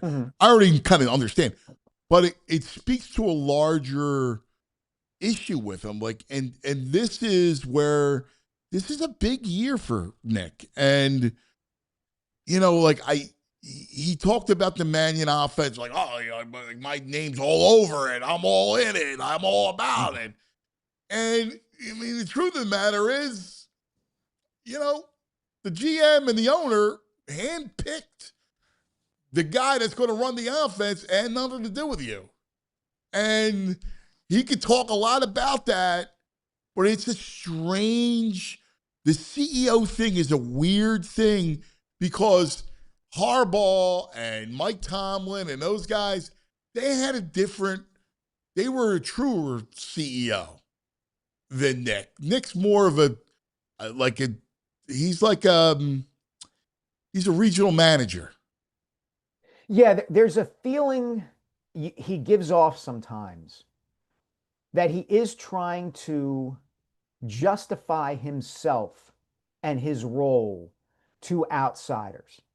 And I do wonder if he would be better off just saying, look, I run the show. Trust me, I run the show, and that's it. And I don't have to explain to you what I do. Yes. I don't have to tell you all the ways that I'm helping us as the Eagles succeed.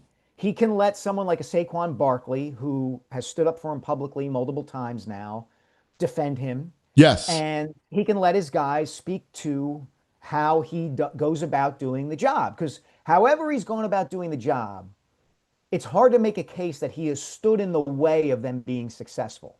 I suppose there's a case to be made that they could have been even better if they had somebody else in there. I mean, it's like trying to prove a negative, I guess. But you look at their record with him as the head coach, and that, if I were Nick, I would just say that all the time. Look at my record. If you ask what I do, I help us win, and that's enough. Yeah. You know what? It screams of that scene in The Godfather where Fredo's like, I'm smart. Like, yeah, I'm smart and I want respect. Yeah, yes, like, there is a little bit of that. You don't need that. Like, I want to tell him 100 times, like, dude, you don't need that. Like, what are you worried about? Like, to your point, your record speaks for itself. You don't need to justify anything because you win. So don't justify stuff. Don't worry about, hey, listen, like, I need, right away when they were asked, like, remember last time with Kellen Moore, if it's not working and Jalen's throwing interceptions and, well, the philosophy that makes us win games, my philosophy is don't put the ball in peril. I'm the one who asked him that back in June. And okay, like, you don't have to get your back up.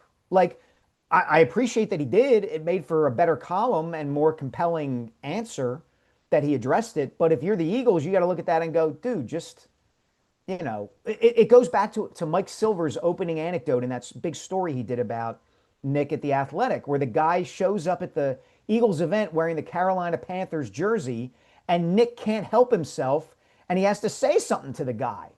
It's like, just let it go, man. You're just creating more stuff for yourself, and you don't have to. And go back to your opening thesis. That makes him as relatable as he really is a Philadelphia in a lot of ways. Like, Yeah. he's a hothead. He barks at people, barks at officials. He's the consummate example of nobody likes us and we don't care. Because that's the most false thing that's ever been said about Philadelphia sports. Everybody in Philadelphia cares what everybody outside of Philadelphia thinks about them at all times. Yes. It's ridiculous. Like, yes. Call it an inferiority complex, call it whatever you want. But people who follow sports in Philadelphia care very much about what the national perception of Philadelphia and its athletes and its fans is. And Nick falls right in line with that. He cares what other people think. Yes. And that's a detriment. Because here's the truth of the matter. I remember Andy Reid. When I was embedded with that team and I was with him, I remember walking behind him into the tunnel. Now, you want to talk about winning games. Andy Reid won a slew of games, right? Right. And this is like 02, 03, 04, during that period. So it wasn't like it was post the Jacksonville and when things started to go a little shaky. The vile things that were said to this man about his weight and everything else. And he's just press conferences. Remember everybody used to bitch and moan about his press conference? I got to do a better job. Like, he didn't bat an eyelash. He was stoic, one way. This is what it is. And then I remember him doing a Fat Boys beatbox in the locker room where no camera was there, but I saw him, and he was doing that with his players. And it crystallized, like, outward, this is what it is. I give you nothing, right? I take all the blame. You can get mad at me all you want. You can call me a moron. I come in, whatever you want. I don't care. Players, they're going to respect me. He ran the toughest camp in all the NFL, but they loved him. And that is a football coach. Yeah. I would just like to point out that in this segment, we have now made references to the Fat Boys and Young MC. And we are one positive K reference away from hitting the early 90s rap trifecta.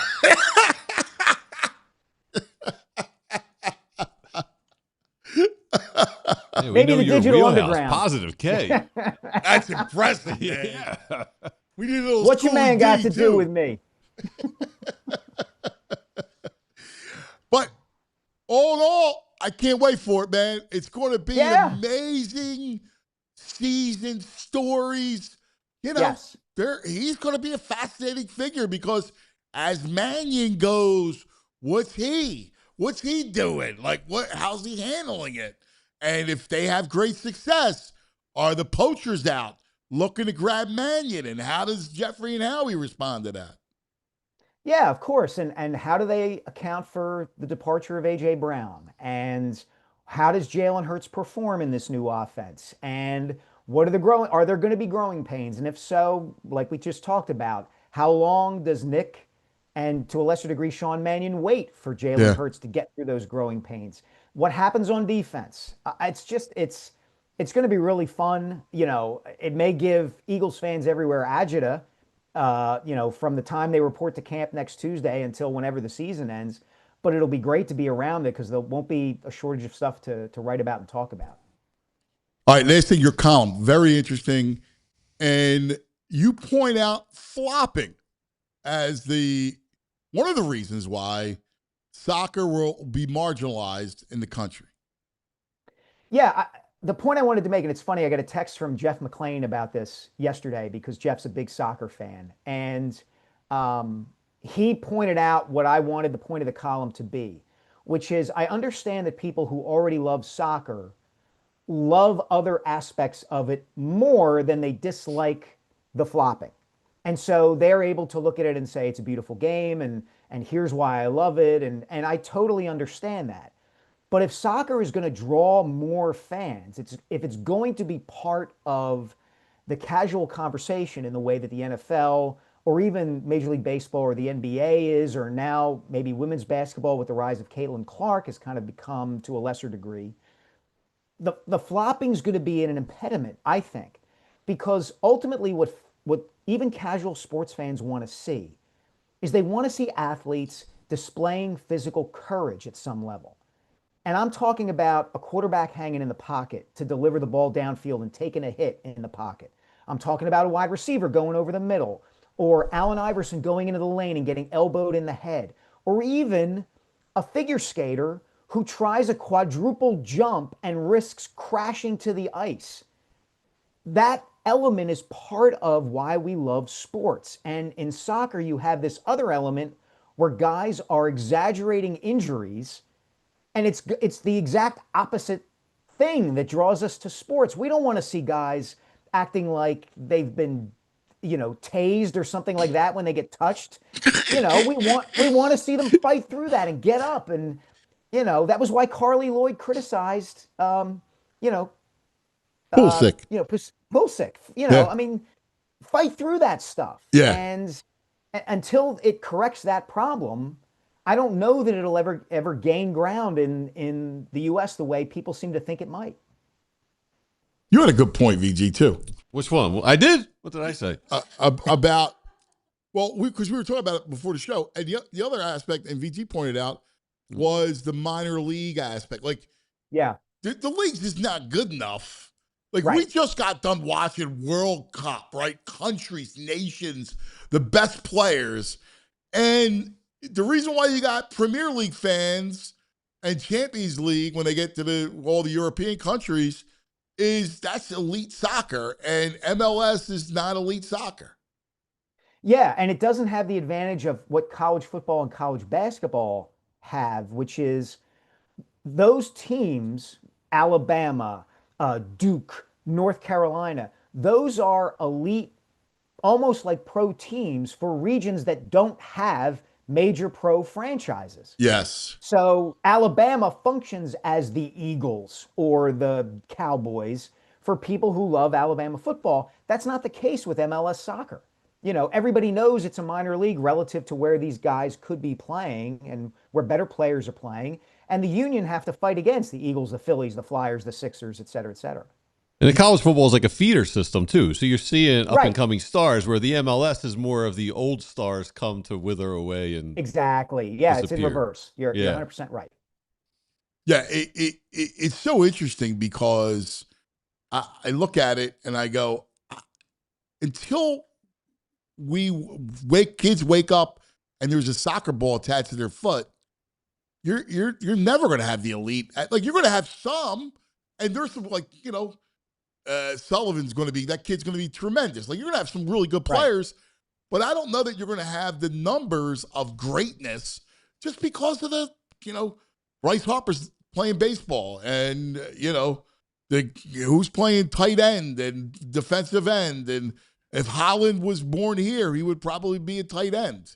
Like, that kind of thing is really kind of where it's at. Yeah, and you look at some European countries, we can talk about like the accessibility of youth sports nowadays, and you and I have talked about this, how expensive it is. All right, well, in some European countries, these kids who are showing an incredibly high aptitude for soccer are getting pulled out of their families and sent off to basically boarding schools and training schools to go do nothing but play soccer. Are we as an American society going to, are we going to create that kind of system so that we can create better soccer players? I don't know about that.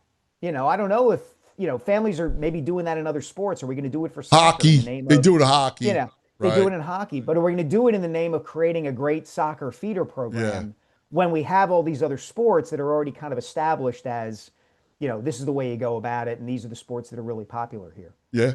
Yeah, it's great. It's a great point. Great piece. As always. Hey, Mike, real quick, while we're talking 90s, Fat Boys, Positive K, Young MC, who has the most Spotify monthly listeners? Oh God. I don't know. Flip a three-sided coin. I'll go with Young MC. Yes, by a landslide. There we 1.6 go. million. Positive K 98,000. Fat Boys 85,000. Yo, Fat Boy's underrated, Only man. 85,000. Fat Boy's underrated, man. Agree. How about Hey, man. where's Schoolie D at? Oh, he's not. I mean, he's probably in the same ballpark. Schoolie D's He a might have a legend. little pump from Aquatine. Let's see. Schoolie D's a legend. Philadelphia's own Schoolie D. Oof. He'd be a Looking for- distant fourth hey. place, 29,000. Two lines, guys. Two lines. Looking for love in all the wrong places. No fine girls, just ugly faces. You're the best, buddy. We love you, brother. All right, guys. Have a good one. You too, pal. Yeah, You're the Mike. best. Mike Sielski, always fun. Great conversation. Always like our conversations. Wow, man. Fat Boys underrepresented. Positive K more than Fat Boys? Get out of here. Man. Weak. I couldn't do the beatbox. Could you do the beat? Somebody. Can I do the beatbox? No. Somebody. Rock guy. No, I Rock know. guys don't do the beatbox. Yeah, that's true. Yeah. Andy Reid did it. Well, he's a fat boy. Yeah, he did it well. Yeah. I was like, Bet. that image is an image that will always stand out. Always stand out. Oh, my God. All right, let's take a quick TO. We'll come back. Franny Films in the 11 o'clock hour to talk football. We're going to be diving inside the pads. They did something yesterday on the Eagles show. You got to go back and watch it. It's awesome. Where they had to draft something from every franchise. I saw this. Fun idea. Do we have the list of the people's teams? There's 3 lists. They're a pretty exhaustive list. I know. I want to see it. I want to see the final list because it was pretty cool. All right. First, a word from our friends.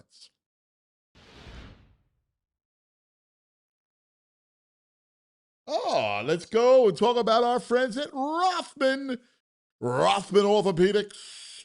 Look, you don't have to deal with pain. The nagging pain. You don't have to deal with it. The team at Rothman Orthopedics got you covered. Recognized the #1 physician practice in the country by Castle Connolly for having the most top docs in orthopedic care. That's elite expertise trusted nationwide. People, athletes, everybody, they come to Philadelphia. They come to this area for Rothman. Getting started is easy. Head to rothmanortho.com/PHLY. Schedule your appointment today. Don't live with pain. You don't know what kind of specials you need? Don't worry. The Fast Scheduler program quickly connects you to their VIP scheduler. That whole team, they get you set up with the appropriate specialist for your injury. Rothman now gets you immediate access to an orthopedic expert for guidance when you need it. At Rothman Orthopedics, your mobility is their mission. Book today, rothmanortho.com/PHLY. Get back to doing what you love, pain-free. It's officially summer when Hoagie Fest comes back to Wawa. I got to ask you, what's your Wawa order? Mine, I'm going classic Italian. I love my Wawa hoagies. Hoagie Fest is back this year, bringing even more value to the table. Right now, you get a shorty hoagie, wrap, or chicken sandwich, plus a bag of Hers chips and a small fountain drink for $6. You're extra hungry? It's only $8 for a classic meal. Whether you're grabbing lunch between meetings, fueling up before a game, or making a quick stop on a summer road trip, it's an easy, delicious meal at a great price. I love it. We stop on the way to baseball. Hoagie Fest, fuel up after, between games. Big flavor, great value, same Hoagie Fest energy we all know and love. But it's only here for a limited time, so get it while you can. Hoagie Fest is back at Wawa. Gotta have Wawa. Gotta have Wawa. All right. Got me singing this lit song in my head now. Please tell me why cars in the front yard. Yeah. Little earworm. Yes. Mhm. Yeah. Yeah, I can see that. I can totally see that. Mm-hmm. Tonight, how do you see it? We got Nola. Does he give you a good outing tonight? 6 innings, 4 runs. 2 home runs? 4 home runs. 4 solo shots. Yeah, come on, man. 4 There's solo gonna be shots. some bombs tonight. Muncy, Yeah. Otani, Freeman, Freeman, let's rushing. Go. Yeah, let's go. The 4 lefties. Yeah, bring your hat to catch a ball tonight if you're in the outfield. That's still a violation, that dude. Yeah. You know? Yeah, he has to come forward and apologize and been like, all right, I got caught up in the moment. You got to come out. I was a DB. And you could say, like, you know, I didn't know that there was a kid. Apparently there was a kid there. So. Like, you got to say, like, listen, dude, you know, I wanted to get it from my kid. And he should have said it to the guy. Yeah. Yeah. Yo, dude, Yes. you hit my hat. Too You, aggressive. you mind, like, you know, I got the kid. Baseball ballpark being down. There's no need for aggression in a baseball. It's not a football game. A baseball ballpark, everyone should be chill, relaxed, having a good time. Aggression bothers you more than anything. At the baseball I agree. Listen, game, yes. I'm there to relax. You're not wrong. Football, go crazy, man. You can't get aggressive enough for me. Okay. I like the chaos of the tailgate, the Jetro Lodge. I love it all. Okay. Not at a baseball game. I want to relax. I got you. You know? It's just interesting, your view on aggression. Yeah. It has its places. Okay. It's not welcome everywhere. Philadelphia is an aggressive place.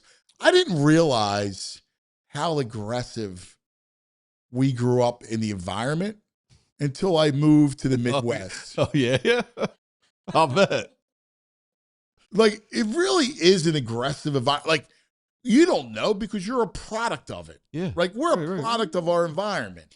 Like, I remember, you know, people, there was like niceties, like overly nice, which is beautiful, right? Now people go, oh, it's fake. I go, well, no, I mean, people are like, most genuine people go, you know, we'd have it. But it's interesting in a minor dispute. Yeah. The tone, like I'm not talking about physical aggression, just our aggressive nature. Like the tone that we have. Yeah. And I didn't realize that I did it. Short fuse. I realized when I lived in Indiana, Pennsylvania, a town of 15,000 people with like 12,000 college kids for 4 years. Yeah, me at a red light or something. Well, not even like road rage or anything, but like in the course of a conversation, like, and like even like in a business setting, like where you're not saying anything that's out of bounds. Yeah. But there's a tone. It's an intensity. Yes, an intensity. Yeah. That other people just don't, it just does not. No. This is not Pittsburgh. I was the Yinzers frustrated with, like, I was talking to this guy from LA, right? A film project. I'd be frustrated. Just making a phone call, I'm already frustrated. Right? Like, and I was getting frustrated. And I'm sure my tone was amped up. Mm-hmm. They're probably like, whoa, relax. Yes. Whoa, relax. We'll get there. Yeah. But it was even, it was like whoa, man, you're way aggressive here. Oh, yeah? And I'm like, what do you mean? Like, I didn't threaten you. I didn't say anything. Like, smack it in the phone. Like, I like, show you aggressive. Like, it was just a tone. Like, it was like, all right, like, what are we doing? Like, you know, what are we doing? Like, yeah. You know, how? You're yanking my chain here. What are we doing? It's taking forever. And I think I used it as like, you know, some sort of analogy. Oh boy. No, it wasn't like a you know, I get it. Translates normal here. It wasn't a crude analogy Yes. or anything. It was actually a good line. But it was a knife. Yeah, sure. And hey. Whoa. It's all sunny and relaxed out here, bro. We're Yeah, just chilling. and I What was we doing? like, what are you like? I'm in my mansion here, relaxing, chill, bro. Like, Well, you know, you want aggression. I'll give you aggression, man. Like, right. you know. But that's us. Yes. We have that gene. Yes. And I don't know what it was. And it's almost like you were forced into it. Well, a lot of it has to do with our genetics. The Italians that have come to this region. Nah, but it's like that with every ethnicity. I'm Italian and I'm like that. Yeah. Well, the Irish as well. Okay. Yeah, there's certain groups here. Nah, it's everybody. It's the region. It's not the ethnicity. No, I have friends. I have friends that are Japanese in Philadelphia. They're not like us. That grew up here? Yes, they're very like Yes, they're nice. Well, listen, the Japanese culture is a beautiful culture, Yes. and you're Yes. taught. Yes. I mean, come on. Yeah. It's the region. All right. It's the region. I think it's the region. Don't let me get aggressive. All right. Here's the deal. Coming up, I want some nugs. Oh, I am so happy about this one nug. I've been waiting. The whole world's on top of it. It's the darling of the world. Okay. I want nugs. We'll go through some stuff and heavy football with Franny Films. All right. That's coming up. And I got to tackle this. I'm enamored by this college football thing and the conferences.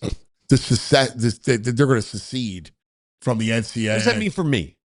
For me, there's going to be a whole league, as a whole other league. As a lukewarm college football fan, how does it change the I'm world for me? Surprised, but you're not alone. The town is lukewarm. We don't have a team around here that's been any good. State. That's not my team. What do you mean? It might as well be Pittsburgh or Penn State is our team.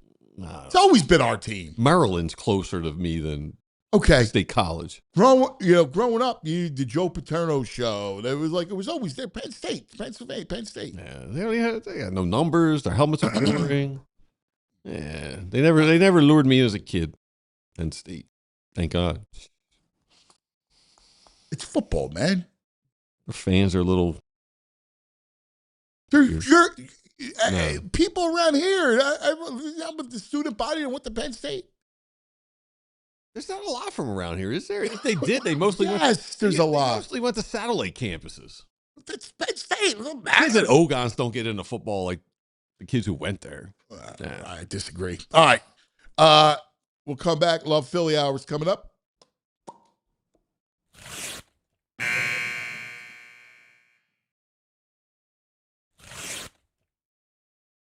Philadelphia doesn't pretend. Philadelphia is. It's not just the title of Philly. It's a feeling. It's a heartbeat. A city that never asked for permission to be itself. That's us, right? That's our personality. Philadelphia doesn't pretend. Philadelphia is. And now in 2026, the world comes back to Philadelphia. Not just to remember, but to celebrate. The show isn't just about what's happening. It's about who we are while it's happening. Because Philadelphia isn't a backdrop. It's a character. It's the voice that tells it like it is. The guy at the end of the bar who doesn't sugarcoat a thing. It's the family that's been on the same block for generations. It's the artist, the athlete, the builder, the believer.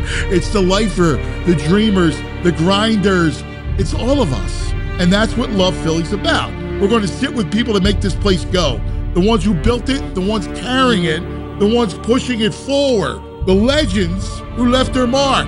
Not just the championships, not just the headlines, but the moments in between. The way the city shows up for itself, the way it refuses to be anything other than real. And through it all, we're going to remind ourselves and show the world what Philadelphia is. It's not just a stereotype. It's not a punchline. It's a foundation. It's a force. It's a city that gave birth to a nation and never stopped building. So as the country turns 250 and the spotlight finds Philadelphia again, this is our moment to tell the story the right way. Not polished, not filtered, real, authentic, proud. Because this city just doesn't rise to the occasion. It defines it. This is Love Philly.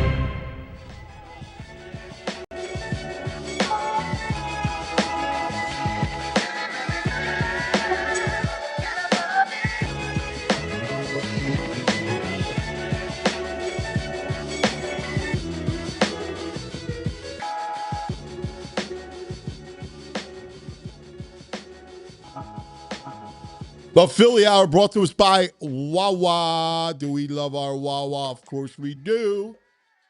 And Philly loves Wawa. Wawa loves Philly and the Philly Hour. A couple things. You like the peanut butter crackers. Well, yeah, I just need something solid, after two and a half hours. Just need. Yeah, I get it. I tried it.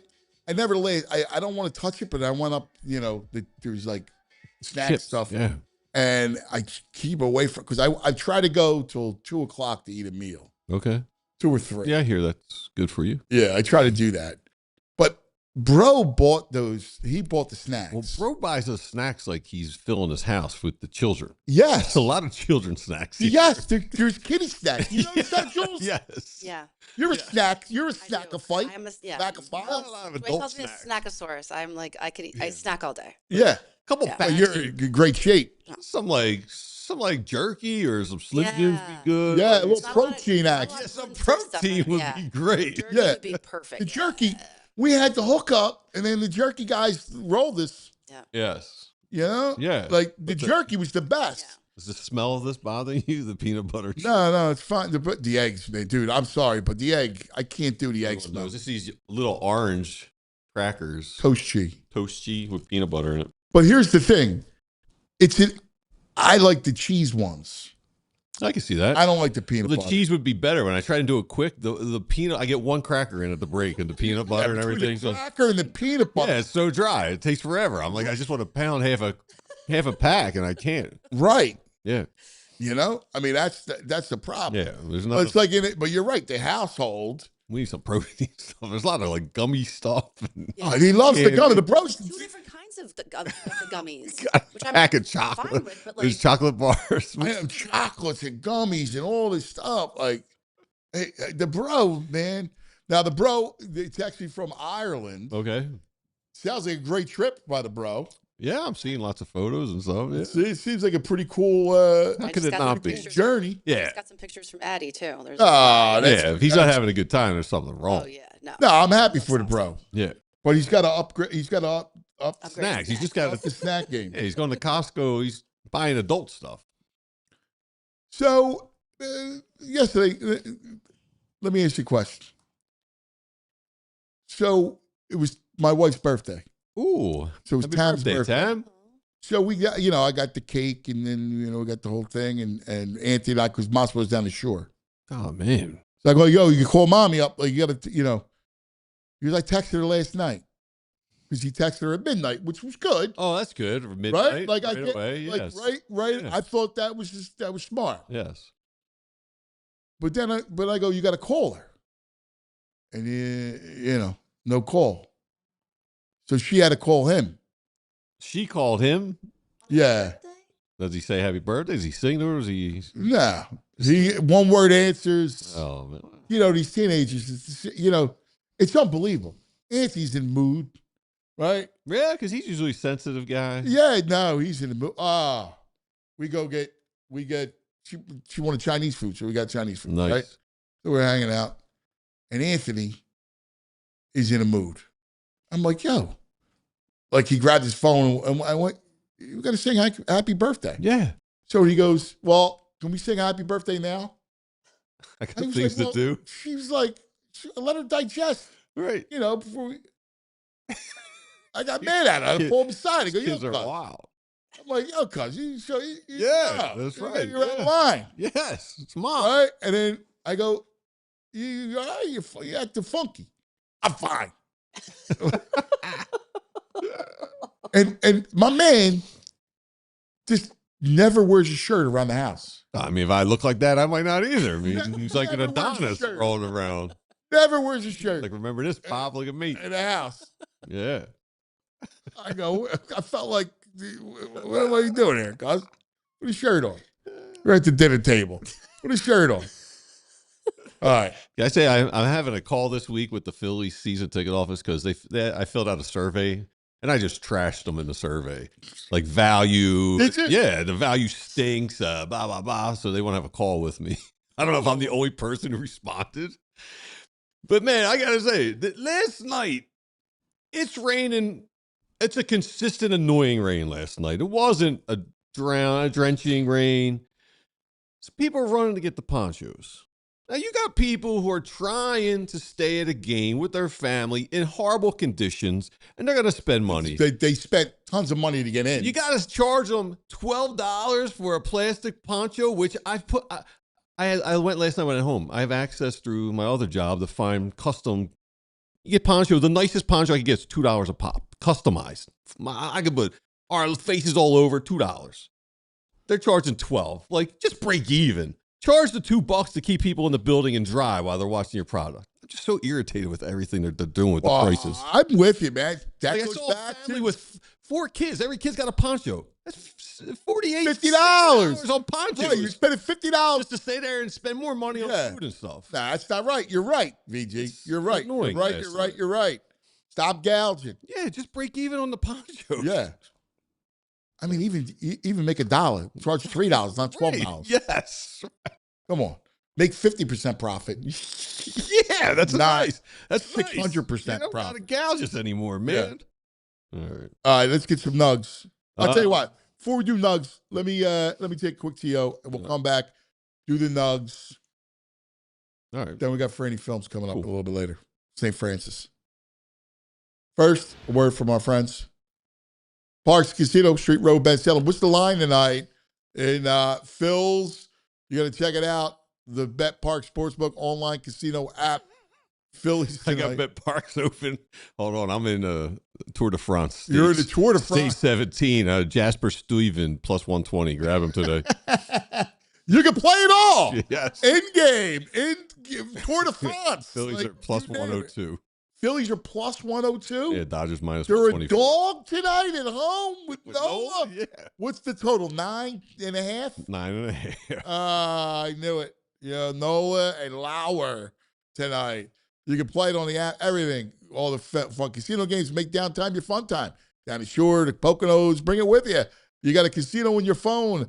BetParks.com has got all the details. New customers get up to 500 spins of the new game. Go, go, go, collect them, as well as $5 casino bonus back. BetParks.com with all the details. You got to be 21 in PA, New Jersey, Michigan, Maryland. If you have a gambling problem, please call 1-800-GAMBLER. Now let's talk about Xfinity and the 5-year price guarantee. Xfinity, if I told you, man, you can have intelligent Wi-Fi, like the greatest Wi-Fi ever, super intelligent Wi-Fi, and keep it the same price for 5 whole years. That's the Xfinity 5-year price guarantee. It's Wi-Fi that finds and fixes problems before you notice them. And in the deal, you get Xfinity's best equipment, all right? You can cancel at any time, all right? I mean, you're talking about Xfinity. So much happens in 5 years, right? You know, championships are won and records are broken. With your Wi-Fi, you get the same price for 5 whole years. Learn more, Xfinity.com. Xfinity. Imagine that. Restrictions apply, select plans only. All right, let's get some nugs up here. VG's nugs. Nugs. Beaches nuts, nuts. It's just time for beaches nuts, beaches nuts, nuts. All right. He's taking the country by storm. He's from Seattle. He's everyone's favorite raccoon, Jimothy. You know him? Who? Jimothy. Jimothy? Look at this cute little guy. He's a deformed raccoon that's running around Seattle. He's got 2 legs? 3 legs. Little body. He's got 3 legs? He's got what is known as short spine syndrome. And there are video after video. He's been running around Seattle. That video came out this morning of his mom taking care of baby Jimothy. If you go to google.com right now and you want to search for Jimothy, they have a little cartoon Jimothy runs across the screen. If you go to Roku, if you watch Roku and the screensaver pops up, there's now a little cartoon Jimothy in the little cityscape they got. That's awesome. I can't take it. I've been watching Jimothy videos for like 3 days. Have you? Yes, he's so adorable, dude. Really? Yes. Come on. The raccoon is a great animal. Yes. There used to be. I mean, trash cans aside. Sure. But as far as a great looking animal. They're cool. The face. It's like little bandits. Yeah, like the face is. So when I lived in Indiana, PA, the town, he'd be like, oh, raccoon during the day. But no, it's to the point now, they're actually becoming domesticated in cities, and they're out and about during the day now, looking for food and hanging out. Huh? Isn't that the thing where if you see them during the day, that Yeah, means I they're don't sick? think that's so much anymore because we have them all over South Philly. I've run into them like twice in the last 2 years walking my dogs. Wait, you see them? Yeah, Oh, yeah, dude. Here's Who are you baby. feeding pizza crust? I'm not going anywhere near it. I turned to there's little Little baby baby. Timothy. Oh, Oh, that's really cute. oh, he's falling. He is cute. He's a cute. Yeah, I was walking up American Who named him Street. Jimothy? I don't know. Why know. Jimothy? The internet. Yeah, the internet. That's what it is. Man. Now these people who had him as a baby, I think they named him Murphy. And they didn't know. They just saw him years ago. And then I was like, yeah, we like Jimothy better. But I was walking with my 2 border collie mutts and coming up American Street, turned on to Bainbridge Street, and there was just a big fatty walking down the street like 3 in the afternoon. Did you give him a slice of pizza? Oh, dude, we turned around because my dudes are just like, they think it's something to hurt. I'm like, we're not hurting it. They just want to go into action. And yeah, I've seen them on 3rd Street. They're all over South Philly. Really? Yes. I don't think I ever saw one. No, there's sightings all I mean, over. Like one- next door, people put pictures up all over South Philly. They're all over Fairmount too. Fairmount, yeah. Wow, they're all around, man. It's an infestation of the raccoon. Yeah, but I only see them at night. I've not seen them during the day. That would scare me. So someone, Do they come near you? no, they haven't bothered me. They run. Yeah, every time I've seen it, they run. Someone's cute, Jimothy, and then there's someone who's a little curmudgeon-y sometimes. Bryce Harper. So Bryce Harper, we're going back to Taking the. shots at Bryce We're again? going back. Someone called him. I just got wind of this on the red Oh, carpet. man. So Bryce Harper's from he works in Philadelphia. He lives nearby. The team that plays basketball in town is called the 76ers. So someone asked guys on the red carpet in front of Independence Hall, what year was the Declaration of Independence signed? He's close. When was the Declaration of Independence signed? Not 1775. Oh, 1776. The 76ers Oh, are I here. missed my one day. That's the 75ers. 1776. Everybody else knew. 76? Every other player knew except Bryce. And he lives here. Yeah, Right? Works Okay. it. Come on, baby. Yeah. 1776. Yeah. Signed 1776. Why would he say 1776. 1775? I know when the Declaration of Independence was signed. 1776. Yes, let's go. Everybody. When was the Declaration of Independence signed? Not 1775. About 1776. No, I missed. Come on, man. Come on, man. That is a violation. That's a violation. Yeah, come on, bro. 1775. Yeah. That doesn't even ring. No, what? Yeah, no. Hey, Bryce. It's the 250th What anniversary. was I going to say? It's 250. We're celebrating. Whole idea is 250. Not 251. Oh my God. Another one. Something else taking the internet by storm is 15-year-old Jeremy Gohier. He's a hooper. And he seems to be unstoppable. Have you seen him? No. He's gifted. Oh yeah. Quite. Yes. He's dominating competition. So he's 15. Where's he from? I forget what town he's from. He's 7'6".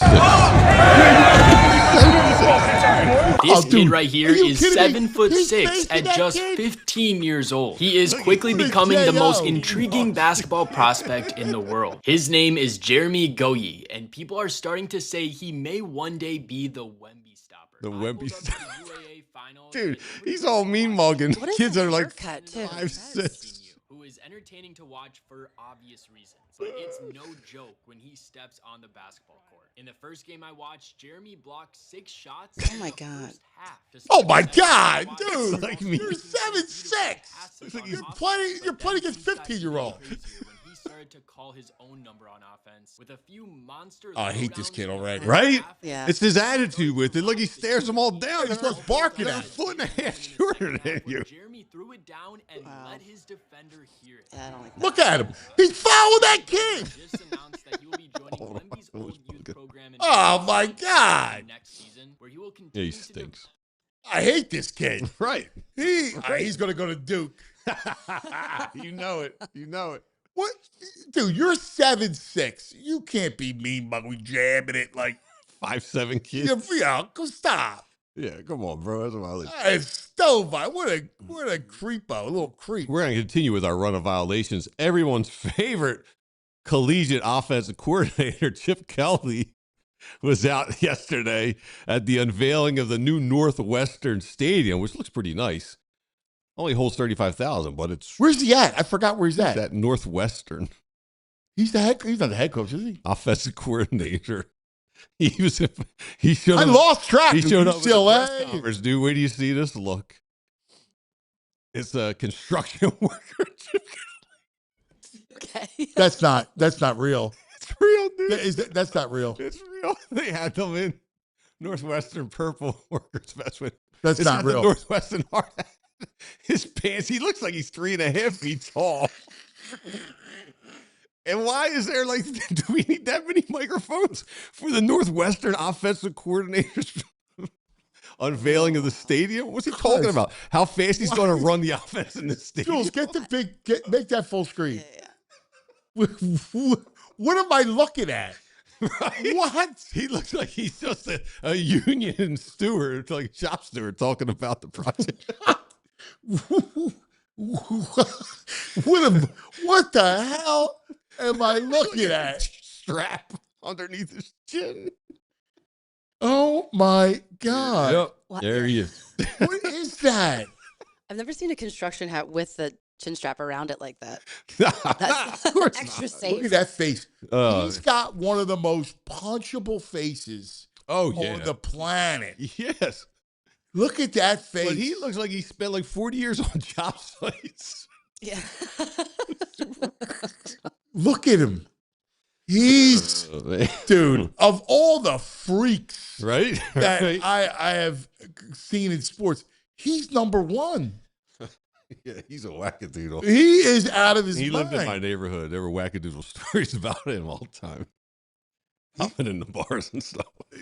Bizarre. Yeah, yes. Bizarre. He's one of the weirdest dudes ever. Yeah. Dude, what? Just stick him out. But dude, what is up with the outfit? Because you're right, his legs look like he Pants didn't are have so any. baggy and short. Right, his legs look like they were like a foot tall. That's what Jamie, I had it saved for today, and Jamie sent one to me from Ireland, but it's only from the waist up. I was like, dude, you got to see the full length one. Full length one's crazy. So when we Oh, man. we were it was during the worst time in the history of sports in the 20 teens, the middle 20 teens.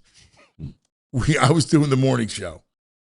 And we had a very successful run with the bitch and complain line. Oh, yeah, I remember that. Which I would love to somehow bring back. I still don't know how to do this. But anyway, the bitch and complain line, people were awesome. And they would do skits. It became like a skit mockery. It was awesome. Mm-hmm. The creative nature of the skits people did. So someone did Chip Kelly. Someone called Chip Kelly Fat Woman's Thumb. Oh, I remember that. Yes, he does look like. And they did a video of a thumb with a visor on the thumb. Yes. Genius. And it was one of the funniest things ever. Oh, genius. Because it was, he looks like a thumb. Yes. His head. Can you imagine, Jules? Oh, yeah. Doesn't he look like a thumb? Rich McIntyre says he came to the site dressed like that, wasn't asked. Rich is the best. Was the worst. I'm surprised he was rude he had to one people. trick. That was it. And then people just got wind of it. And he had nothing else. No, and he's been everywhere. Everywhere. He's been everywhere. I was like, I thought, I was like, did gotta I find miss it. that he became the head coach of Northwestern? But it's like, no, he's the, at one point, don't you just stop? Like now you're at Northwestern being the But OC. I don't know, dude. Like he never had a family. No. Like might be, this is probably his life. Bobcat checking in says he looks like Dorf on coach. Do you remember Dorf on golf?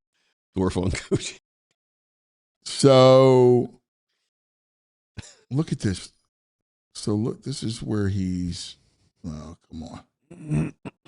Full coaching history. Okay, you ready? Yeah. He starts out Columbia. He's at New Hampshire from 1992 to 2006 14 years? in New Hampshire. 14 years? He went from the running backs coach, the defensive coordinator, back to running backs coach, to the offensive line, to the offensive coordinator. He spent all that time at New Hampshire. He then goes to Oregon. How did he get on Oregon's radar? So, I think it was the coach took him with him. So he goes to Oregon in 2007. He's the OC, the run of that offense. The head coach, I forget where he went. He left. He then is the coach at Oregon for 4 years. Gets to the national title. They get smashed by Auburn. I remember that game. He then comes here in 2013. He lasts 3 years. 3 years. He then goes to the Niners. Disaster. He then goes to UCLA. And he's the head coach at UCLA for 6 years. Did nothing there. Nothing. Program disaster. Yes. They fell into oblivion. Then he's the freaking. So he's got to have, after UCLA and Eagles, he's got to have like 20 mil in the bank now. He's made 20 mil. I would think. Way more than that, Just dude. say conservatively, yeah. Way more than that. He then goes to Ohio State as the OC. Remember where he was last year? The Raiders. Oh, that's right. He was the Raiders OC. Disaster. Right. Now Northwest. Now he goes to the Raiders OC to Northwestern OC. We got this nice new stadium. Let's bring in Chip Kelly. Is that nuts? That's insane. Absolutely insane. You know, Bob Nightingale had tweeted this out. I guess I never processed this. The MLBPA proposal would allow Major League Baseball teams to trade draft picks. I guess I never realized they weren't able to trade draft picks. No. That seems crazy to me. Like, why wouldn't you be able to trade draft picks? I don't know. It was strictly an amateur draft. Yeah. And I don't know. They never, hockey, you trade picks. Right. Yeah. Hockey and like NHL and MLB are very similar in the drafts. Yeah, I just saw, you would think that would be a chip to have, first round pick. No. Yeah, no. I think it's a good thing. There's going to be a whole mess there. I mean, you saw what they were trying to do, get rid of the whole draft. Yes. Like revamp the entire thing. Well, no high school kids, right? Right. And only like 9 rounds. Right. Yeah. Which is going to be really interesting. All right, let's do this. Let's take a quick TO. We'll come back, and I know we're waiting on Franny Films. We'll get the films, St. Francis, and so much to cover with St. Francis. We got we have their team breakdowns of their draft too, if you want to go through them. Yeah, I want to start with that, and then I want to get into this whole SEC Big Ten secession. All right, first, talk about our friends. Valley Forge. You know when you need that quick getaway? You don't feel like dealing with airports and long lines and long drives and overcomplicated travel plans.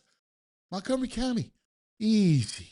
Great getaway spot for Philadelphia area travelers. A little bit of everything. History, shopping, entertainment, outdoor adventure, great food. All just right outside the city. You can spend the day exploring Valley Forge National Historical Park. Hit the shops at KOP. Check out live entertainment. Explore some of the amazing small towns and hidden gems throughout Montgomery County. And with America celebrating 250, not 251, Bryce, 250. There's never been a better time to experience the history and stories that helped shape this country. Whether it's a couples trip, family weekend, sports road trip, just a chance to unplug for a few days, Montgomery County makes it easy to get away without going far. Plan your trip, book your stay, and start your retreat today. valleyforge.org. That's valleyforge.org. All right, let me talk about Dick's Sporting Goods, my fave, my store. Love it. Look, you're going to the game. You're looking to go on a trip and rep the squads.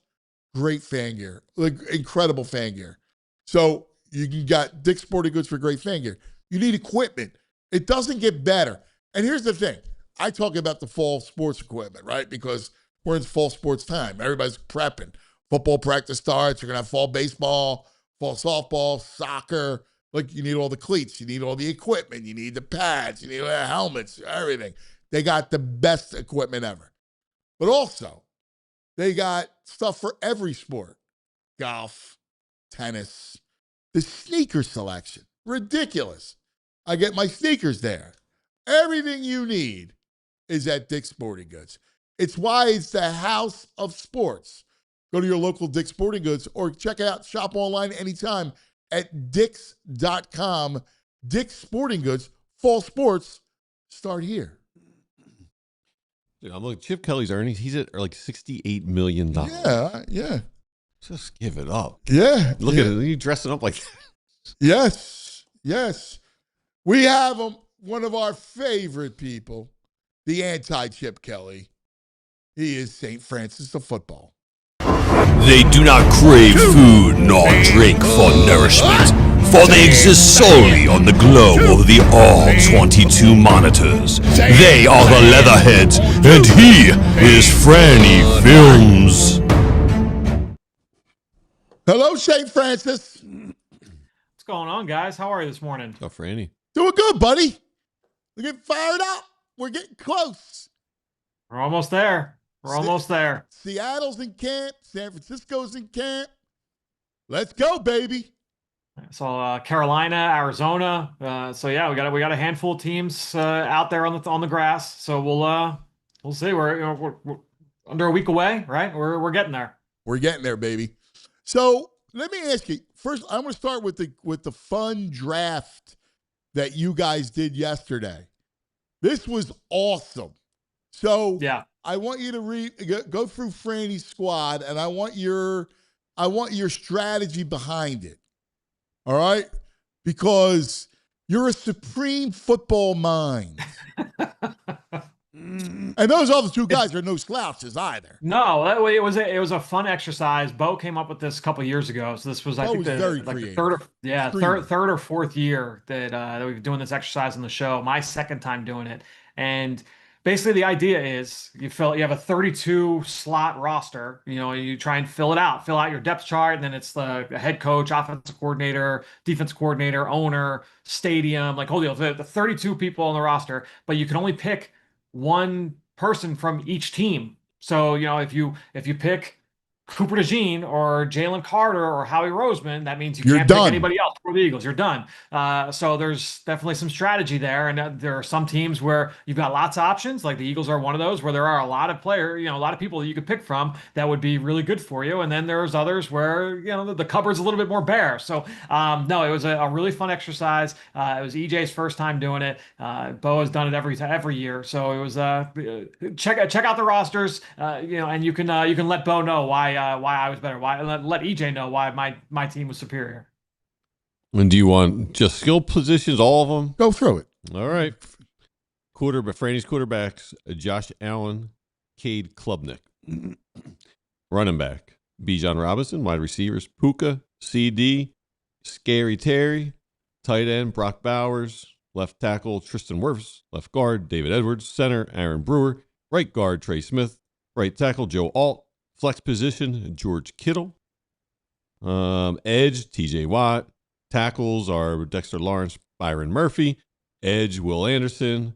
DL5: Nick Benito. Linebackers: Carson Swessinger, Jack Campbell. Corner: Sauce Gardner, Nickel Cooper. That's a great team. Safeties: Buda Baker, Javon Holland. Corner: Christian Gonzalez. God, he's got Sauce Gardner, Jalen Cooper, Phillips, and Christian Gonzalez. Good luck completing a pass against Franny's team. His coach is Ben Johnson. His OC is Brian Dable. His DC is Brian Flores. His stadium is Lambeau Field. His owner I love is that. Shad It was Khan. Lambeau. And his GM is Eric DaCosta. Who's very good. Where's he from? It's a great. Now you have the other teams. Where's DaCosta from? Can you go? Yeah. Can you go to the other squads? I would say that the close second would be Bo. EJ, it was a good effort in his first go around, but I would put him in third place. The poll numbers reflect that. The exit polls reflect that. All right, the here's exit polls Bo. reflect that. I will say I've also flighted these rosters to a couple scouts. Just say, hey, like, what do you think? Just so you know, and the resounding sentiment is that it is close between this team here, Bo's team, and mine, but that my team gets the slight edge. I got one glaring dislike on Bo's team. Bo's quarterbacks, Patrick Mahomes, Marcus Mariota, running back James Cook, wide receivers, Jamar Chase, A.J. Brown, DK Metcalf, tight end Terry McBride, left tackle Penei Sewell, left guard Tyler Smith, center Graham Barton, right guard Chris Lindstrom, right tackle Darnell Wright. His flex position is Garrett Wilson. He's got a great front. His front's elite. Good front. Yep, good front. His edge is Myles Garrett. His tackles Jeffrey Simmons, Derek Brown. His edge is Max D-line's Crosby. very good.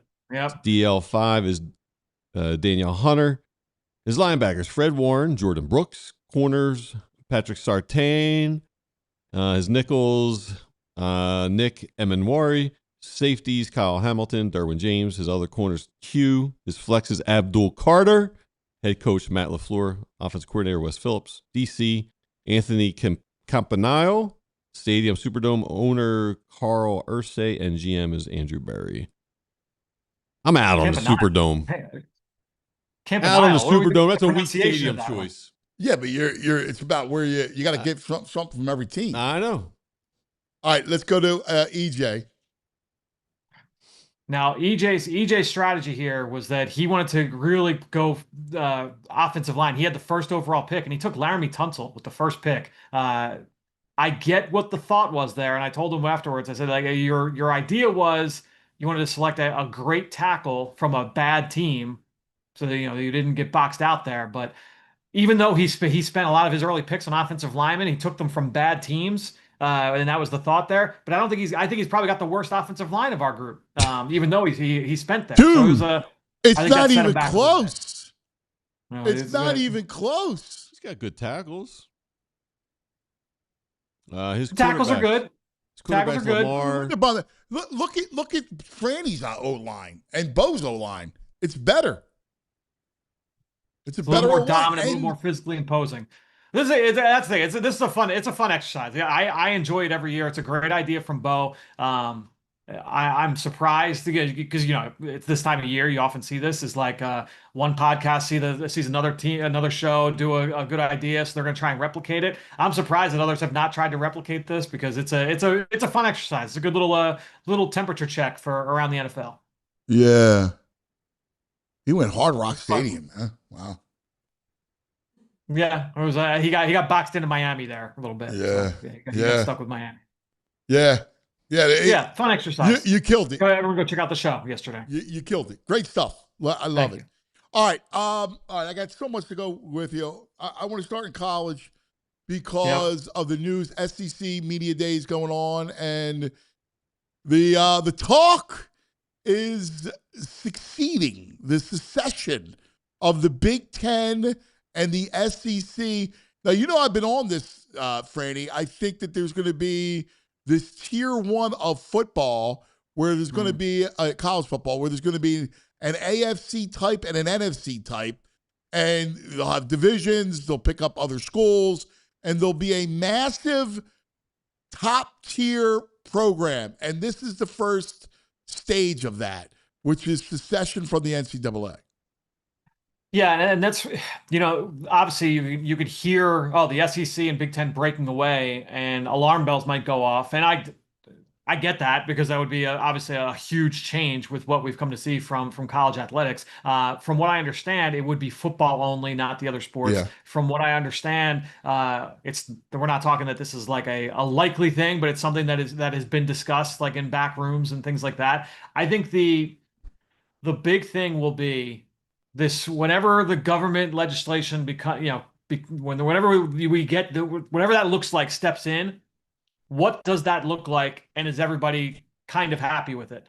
And if they're not, I think this is an option that's on the table for those teams. Because honestly, we are already seeing it, right? We are already seeing players where it's like, hey, maybe they're playing in a quote unquote Power 4 program. They're playing for Oklahoma State, or they're playing for TCU, or they're playing for Cal, right? You're playing for a team where, yeah, that's a good program, Power 4 program, but you have a chance to go and play at Ole Miss.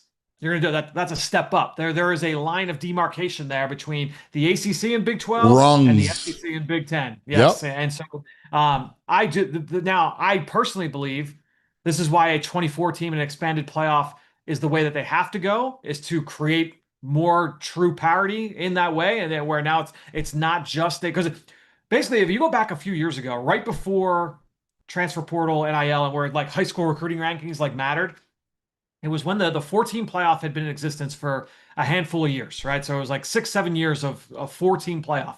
And if you looked at, I want to say this was like 2017, 2018, I remember looking at this. You looked at the high school recruiting rankings from that spring, and it was literally the top 10 teams were the 10 teams that had all been in the playoff in the last 7 years.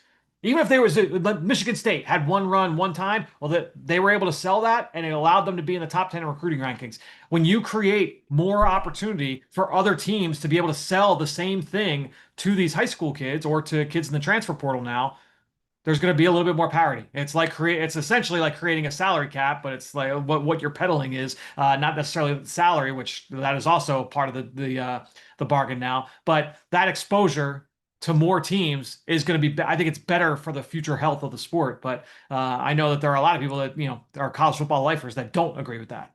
No, I think you're right, because if you think about it, go back to that era you're talking about. It was Clemson, it was Alabama, it was LSU, right? Ohio State, Georgia, Oregon, right, Georgia. Ohio State. Yeah, those were the rankings, right? That's like, it. It's like, that was it, and that's why Debo, right? Like Debo got caught because he hated the NIL world, the whole thing, slow played it, and look what happened to Clemson. Right. Yeah, I think that, what will happen is if you now open that up a little bit where, yeah, like maybe, and honestly, the fact that Indiana can go from cellar dweller to, to the top where they have, that changes expectations for everybody now. There's still a lot of awkwardness. There's a lot of awkwardness and things that have to kind of break right. But there is a path here where things are all hunky dory for college football, and we're moving forward in straight. But there's a lot of awkwardness that still has to be waded through. Well, one of the things that has to happen, right, is the separation of football and basketball, right, as two separate and all the other sports, right? Right, like those two separate entities have to exist on their own. Like they're not intertwined. There's nothing about the schedule, and which is why the portal and why getting kids for the spring semester and all the alignment of dates. You can't streamline this the way you did in the past. These are separate entities that have to be looked at as separate things. And I wonder at what point, and I was having a conversation with a very wealthy man, and the wealthy man who used to own a professional basketball team and NHL team, and said that he was talking about the concept of owning or leasing college programs. And so I think the next step is for these universities to say, all right, you can have Michigan football, and I'm going to give you a 10-year lease. You're going to have to pay me, $6 billion or whatever you want to, whatever it's going to cost, $2 billion. And then you're going to own everything about it for the 10 years, and it'll be re-upped at some point. Like that's kind of the model that he sees, where those programs are going to get leased out to wealthy individuals and private equity.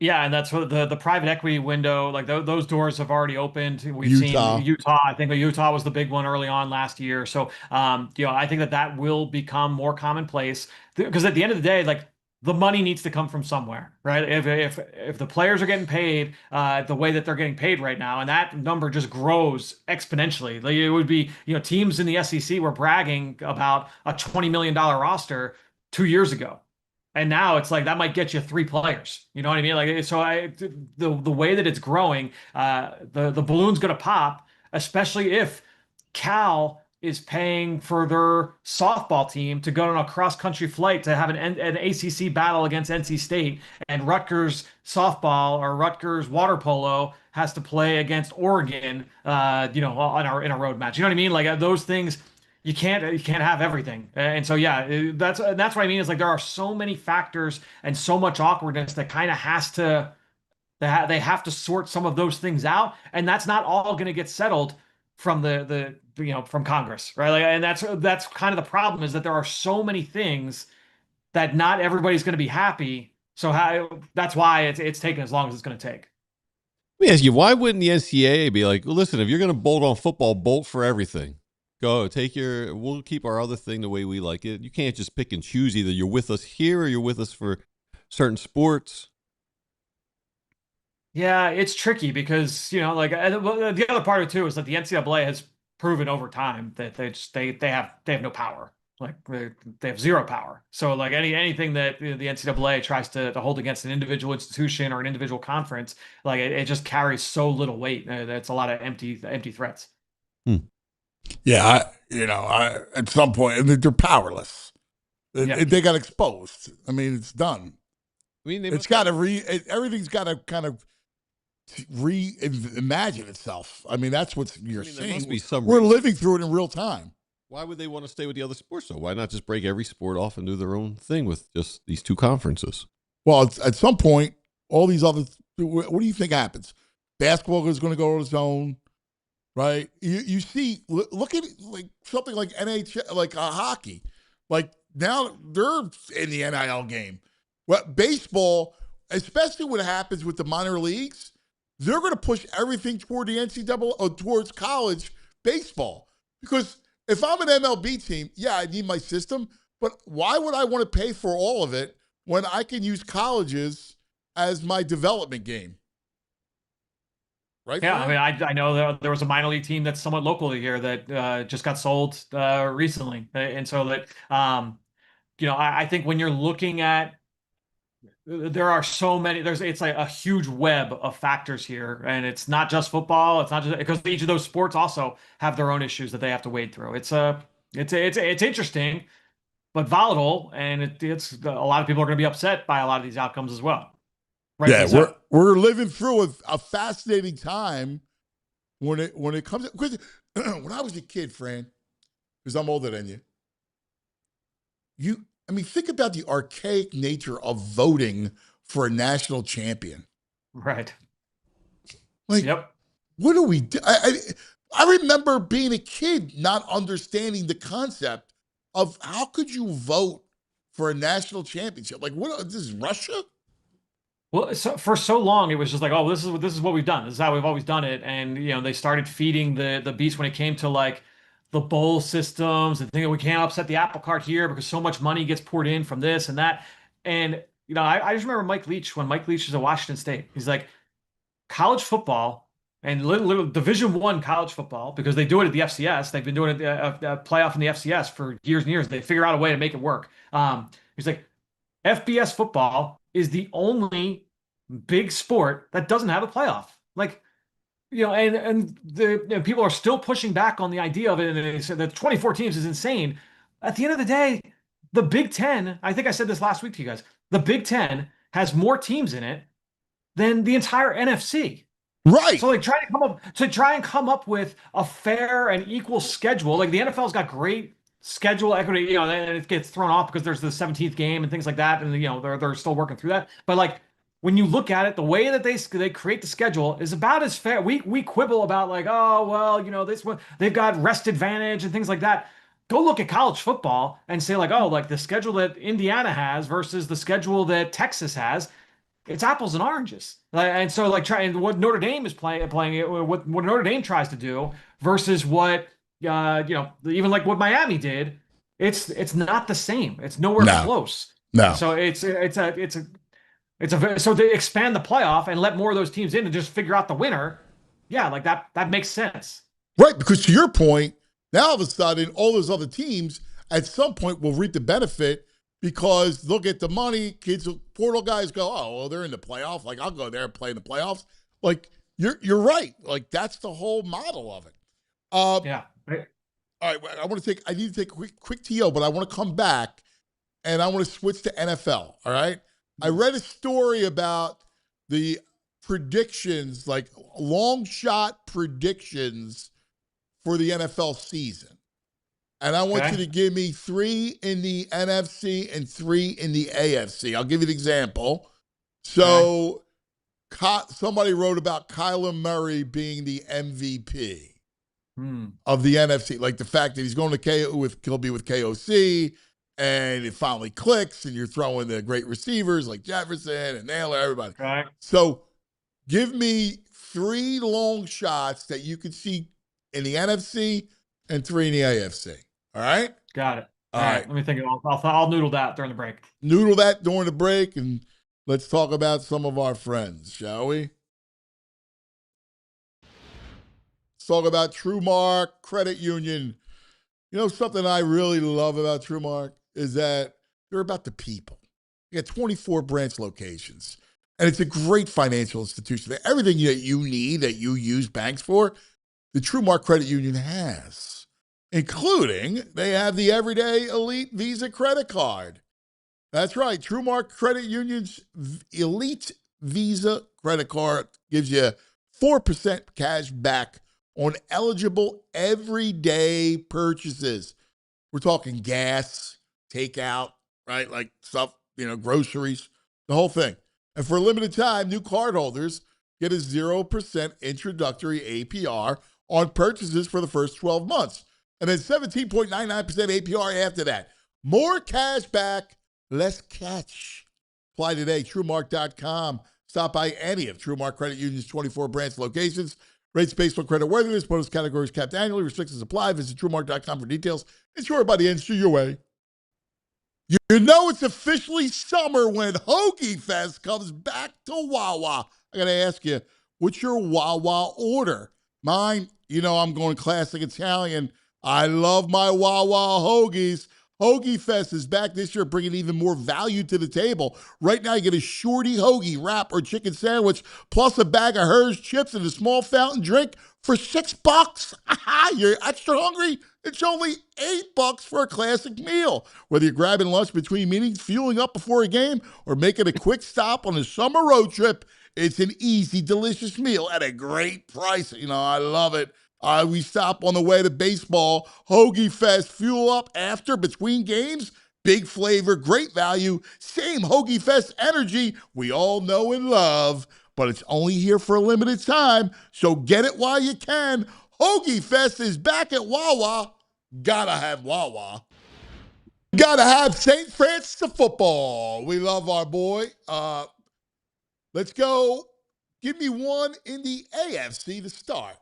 Franny Films' long shots. How about the Chargers win the AFC West? Is that a good enough one?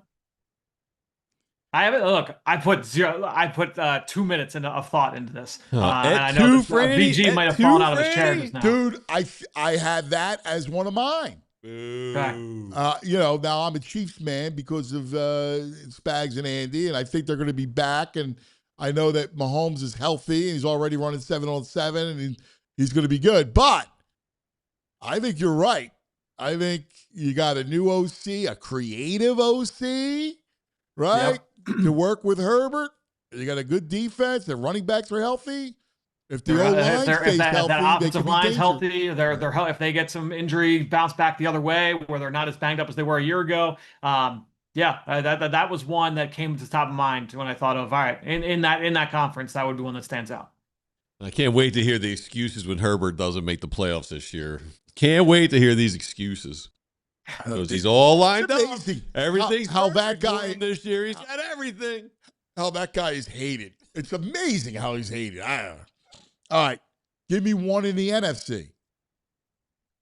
Stay in the same town, same stadium. I think we talked about this after the Myles Garrett trade, and everyone was just like, oh, that Rams, automatic.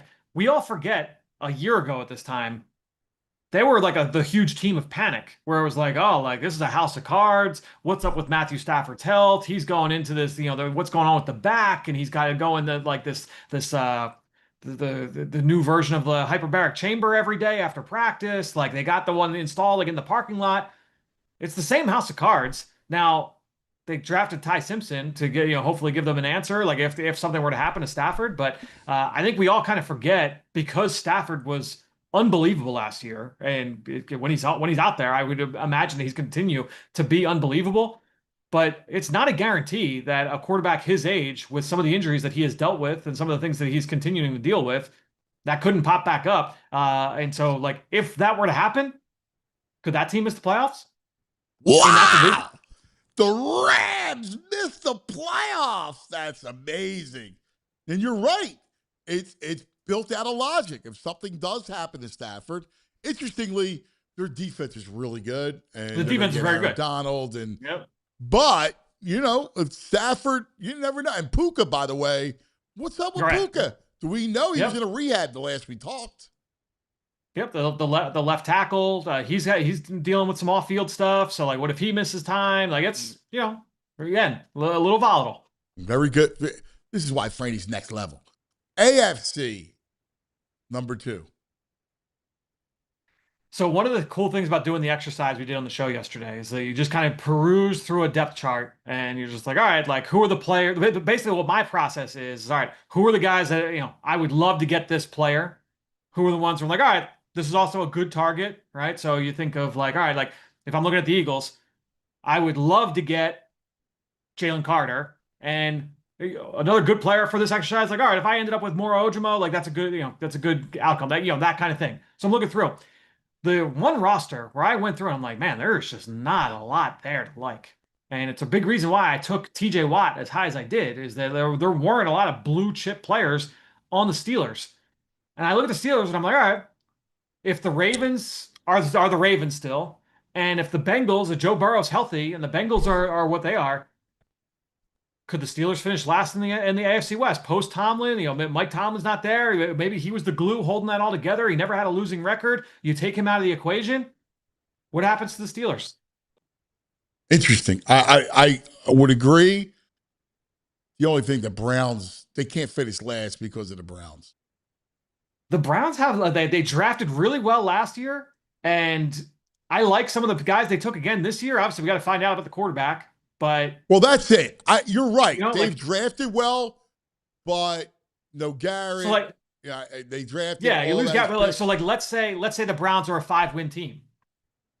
Could the Steelers be a 4-win team? Yeah. No, I hear you. That would be let's say the Browns elevate to the point where, like, all right, like they're the best version of themselves, and they go 6-11, they go 5-12. And if the Steelers completely bottom out, which, by the way, like, all right, you got an old quarterback, like, what happens if he gets hurt? Like, all right, now, are they a 3-14 team? Totally say it. Now, I just think the Browns are a year away of making it climb a little bit because the quarterback spot's so bad. But yeah, I definitely see your logic. Second NFC long shot. What if the Saints win the NFC South? I love it. I love it. Totally see that. Yeah. They spend some money. They bring in Etienne to be the running back there. Olave, if he's healthy, you drafted a first-round receiver. Tyler Shuck takes the next step. That's an offensive line that they've invested in. It's year 2 in the scheme on both sides of the football. That's a team where it's like, all right, what if they can ascend? I don't think that's a 10 or 11 win team, but the NFC South has proven over time that, like, you can win 9 games in that division and potentially win it. The Saints were in the mix in late November last year. If they get a little bit more luck and things bounce the right way for them, maybe they win that division. I agree. I'm with you, man. I like it. I like that a lot. All right, your third and final AFC long shot occurrence. Patriots missed the playoffs. They, it's a first place schedule. Yeah, first place schedule, and they had a cakewalk last year in terms, by NFL standards. They had a very easy schedule. They did not have much in terms of injury that went against them last year. So what if you get a little bit of reverb, a little bit of bounce back there? Things don't. We see this time. We see this all the time. With the Super Bowl hangover, all that stuff. And that team misses the playoff. Buffalo ascends. now the rest of that division's dreck. But if other teams in that conference step up and they don't get a wild card and they're on the outside looking in. And then finally, your last NFC long shot. Yeah, this is the one I literally could not write this one down. So I'm like, I'm going off the dome here. I didn't get there during the break. Thinking through the NFC. I'm going to say the Packers finished last in the North and are picking in. Let's say picking in the top 10. Top 10 might be high. Top 12 of the NFL draft. I agree. I completely agree. I totally see that. A lot. Parsons doesn't come back until partway through the season. Not only did they lose players like on the field though, but they lost a ton of coaches like on both sides. Obviously we know like Mannion and Mahaffey came here to Philly, but they lost Halfley and a couple defensive coaches as well to Miami. They lose a bunch of the front office. Like there's been a severe brain drain there. In a tough division, that would be one I'd look at. I love it. I see it. Bears, Lions, Vikings all make the playoffs. Yep. All 10-win team, 10-plus win teams, and the Packers are not. The Packers are. I see it. Totally agree with that. Love it. Look at that. Love it. This was great. This is great. This is it. And you did it like this, off the top of your head. So I see every one of them. Everyone I thought about. I've been thinking about this for a week now. In fact, I did a show on Fox surrounding this, a couple segments on it, and a couple of these I had in that segment. Nice. Love it. Good to hear. Like mine's. Franny, we love you. St. Francis, the best. 3 o'clock today? What's your deal? 2 o'clock. No, 2 o'clock. I'm not on today. It'll be Bo and EJ today, I believe. I'll be back on tomorrow for the next installment of Eagles 26. Perfect. Great stuff, brother. You're the best. Love you. Appreciate it, guys. There he is. St. Francis. I like these long shots. Long shots are good. Yeah, the first two a little. What do you mean? Too long for me. What? The Chargers won in the AFC. You should look up Mr. Handicapper. Oh, yeah, you should look him up and see what they all pay. The Rams missing the playoffs can't like that would be the longest of long shots. Too good a roster. McVay's too good a coach. Like I don't see that either, and Freddie didn't see that. But as a shot, like the idea was go long shot. Futures. What are they? The AFC West. They got That's not even a long shot. They're plus 180 to win the division. It's plus money. Chiefs are plus 170. All right.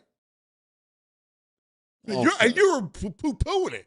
Yeah, everyone's all crazy about this quarterback. And you were poo-pooing it, man. Broncos win plus 210. I hate the Broncos. I hate that. Might be my anti-Charger team then.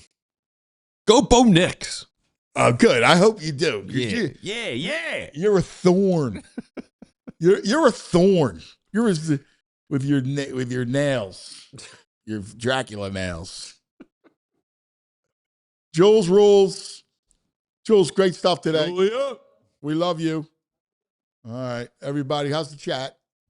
Chat. They're good. Chat. Thank you, chat. Joe 76 says Vikings are kind of hot garbage. Are they? I don't know, man. Murray's interesting because I don't know if he gets. Remember, he would spend all his time playing video games. Did he mature? Because if he matured, I love his arm, man. I've always loved his arm. Is he like 5'10"? Yeah, he's small. Nah, that ain't gonna work. No, but he's got a good arm. And shout out to the short kings, but that's not gonna work in the NFL. I'm not a big fan of that either. I'm a sizist. I know, but I can see him having a good year with KOC. Anyway, lots to do this week. Midway week, hump day. Hump day. Everybody, we love you. Have a great day, and we'll see you in the morning. We all silly like the mayor.